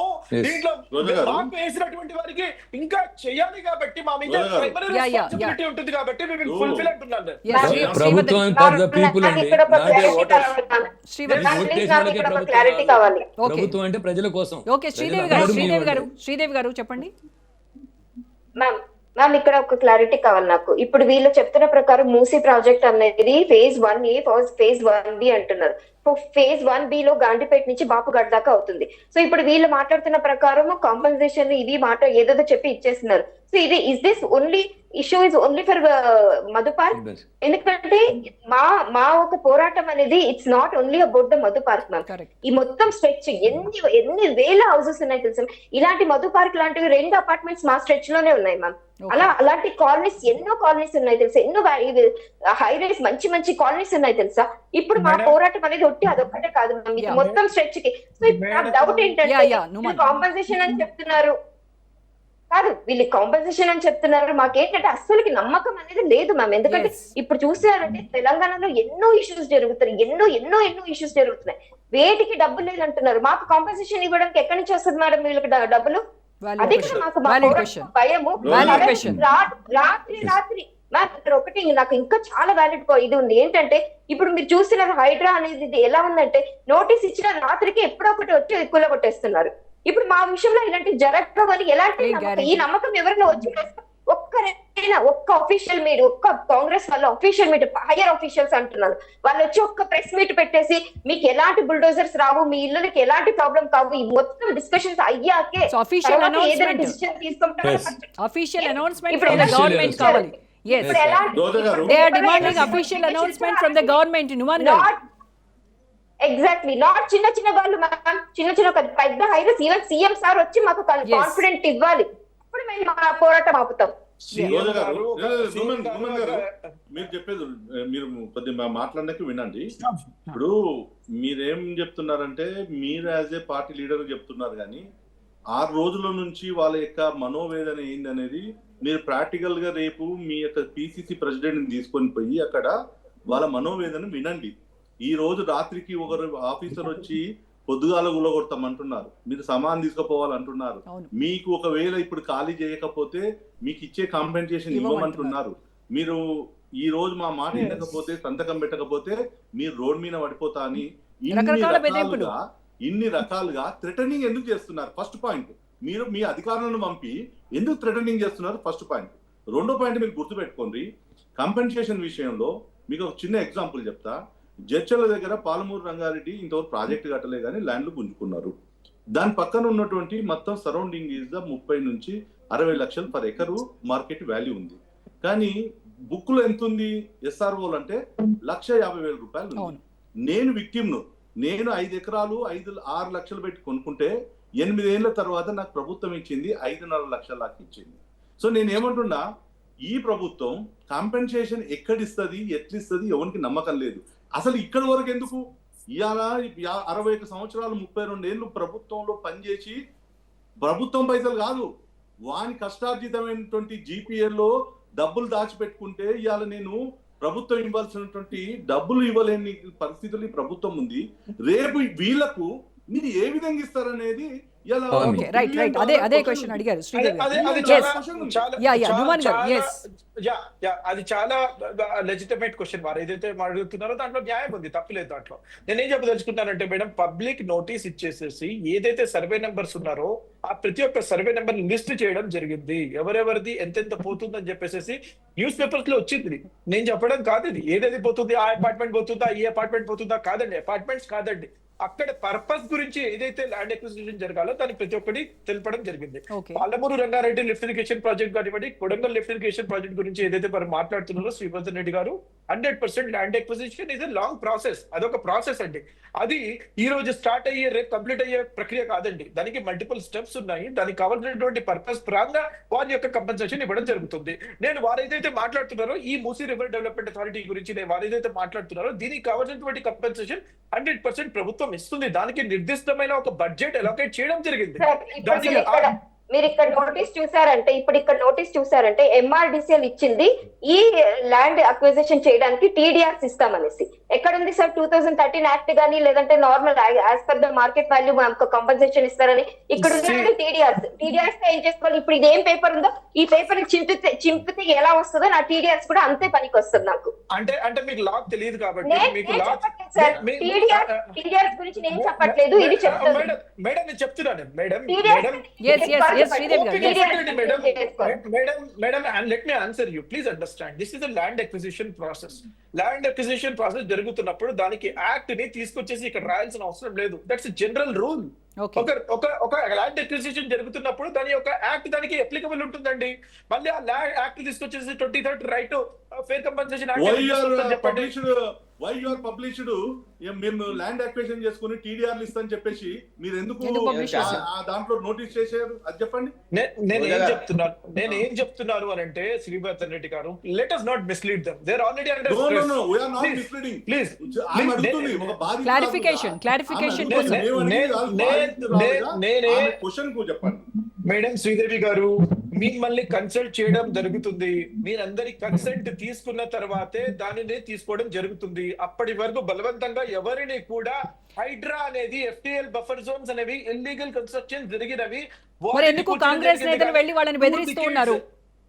ఎవరిని బెదిరించలేదు మేడం, వారు చెప్తున్నారు. కానీ ఎవరు వచ్చి బెదిరించారో, ఒకవేళ బెదిరించే మీకు అర్థం కాదు. రోజా గారు ఒక విషయం ఏం తెలుసా, ఈ రోజు వీళ్ళు ఏమంటున్నారు, నోటీసులు ఇస్తారు, అవన్నీ కూడా R1 జోన్ లో ఉన్న వాళ్ళ కొరకు ఇస్తారు.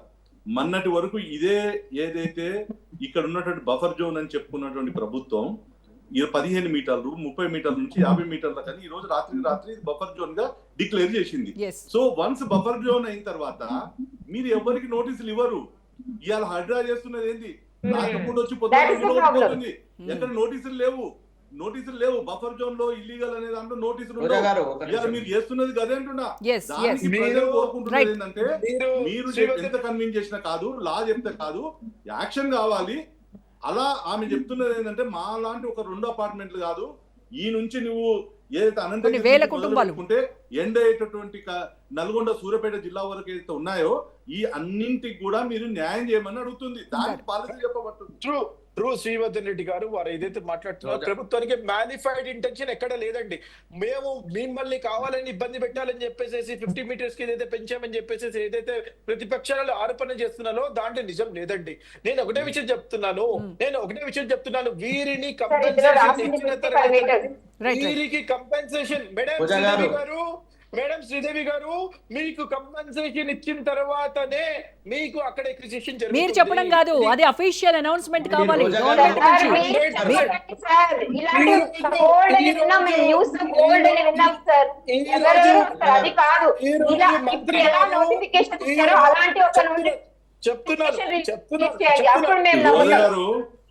మన కమ్యూనిస్ట్ పెద్దలు ఉన్నారు, మేమంటే యంగ్స్టర్స్ ఉన్నాము.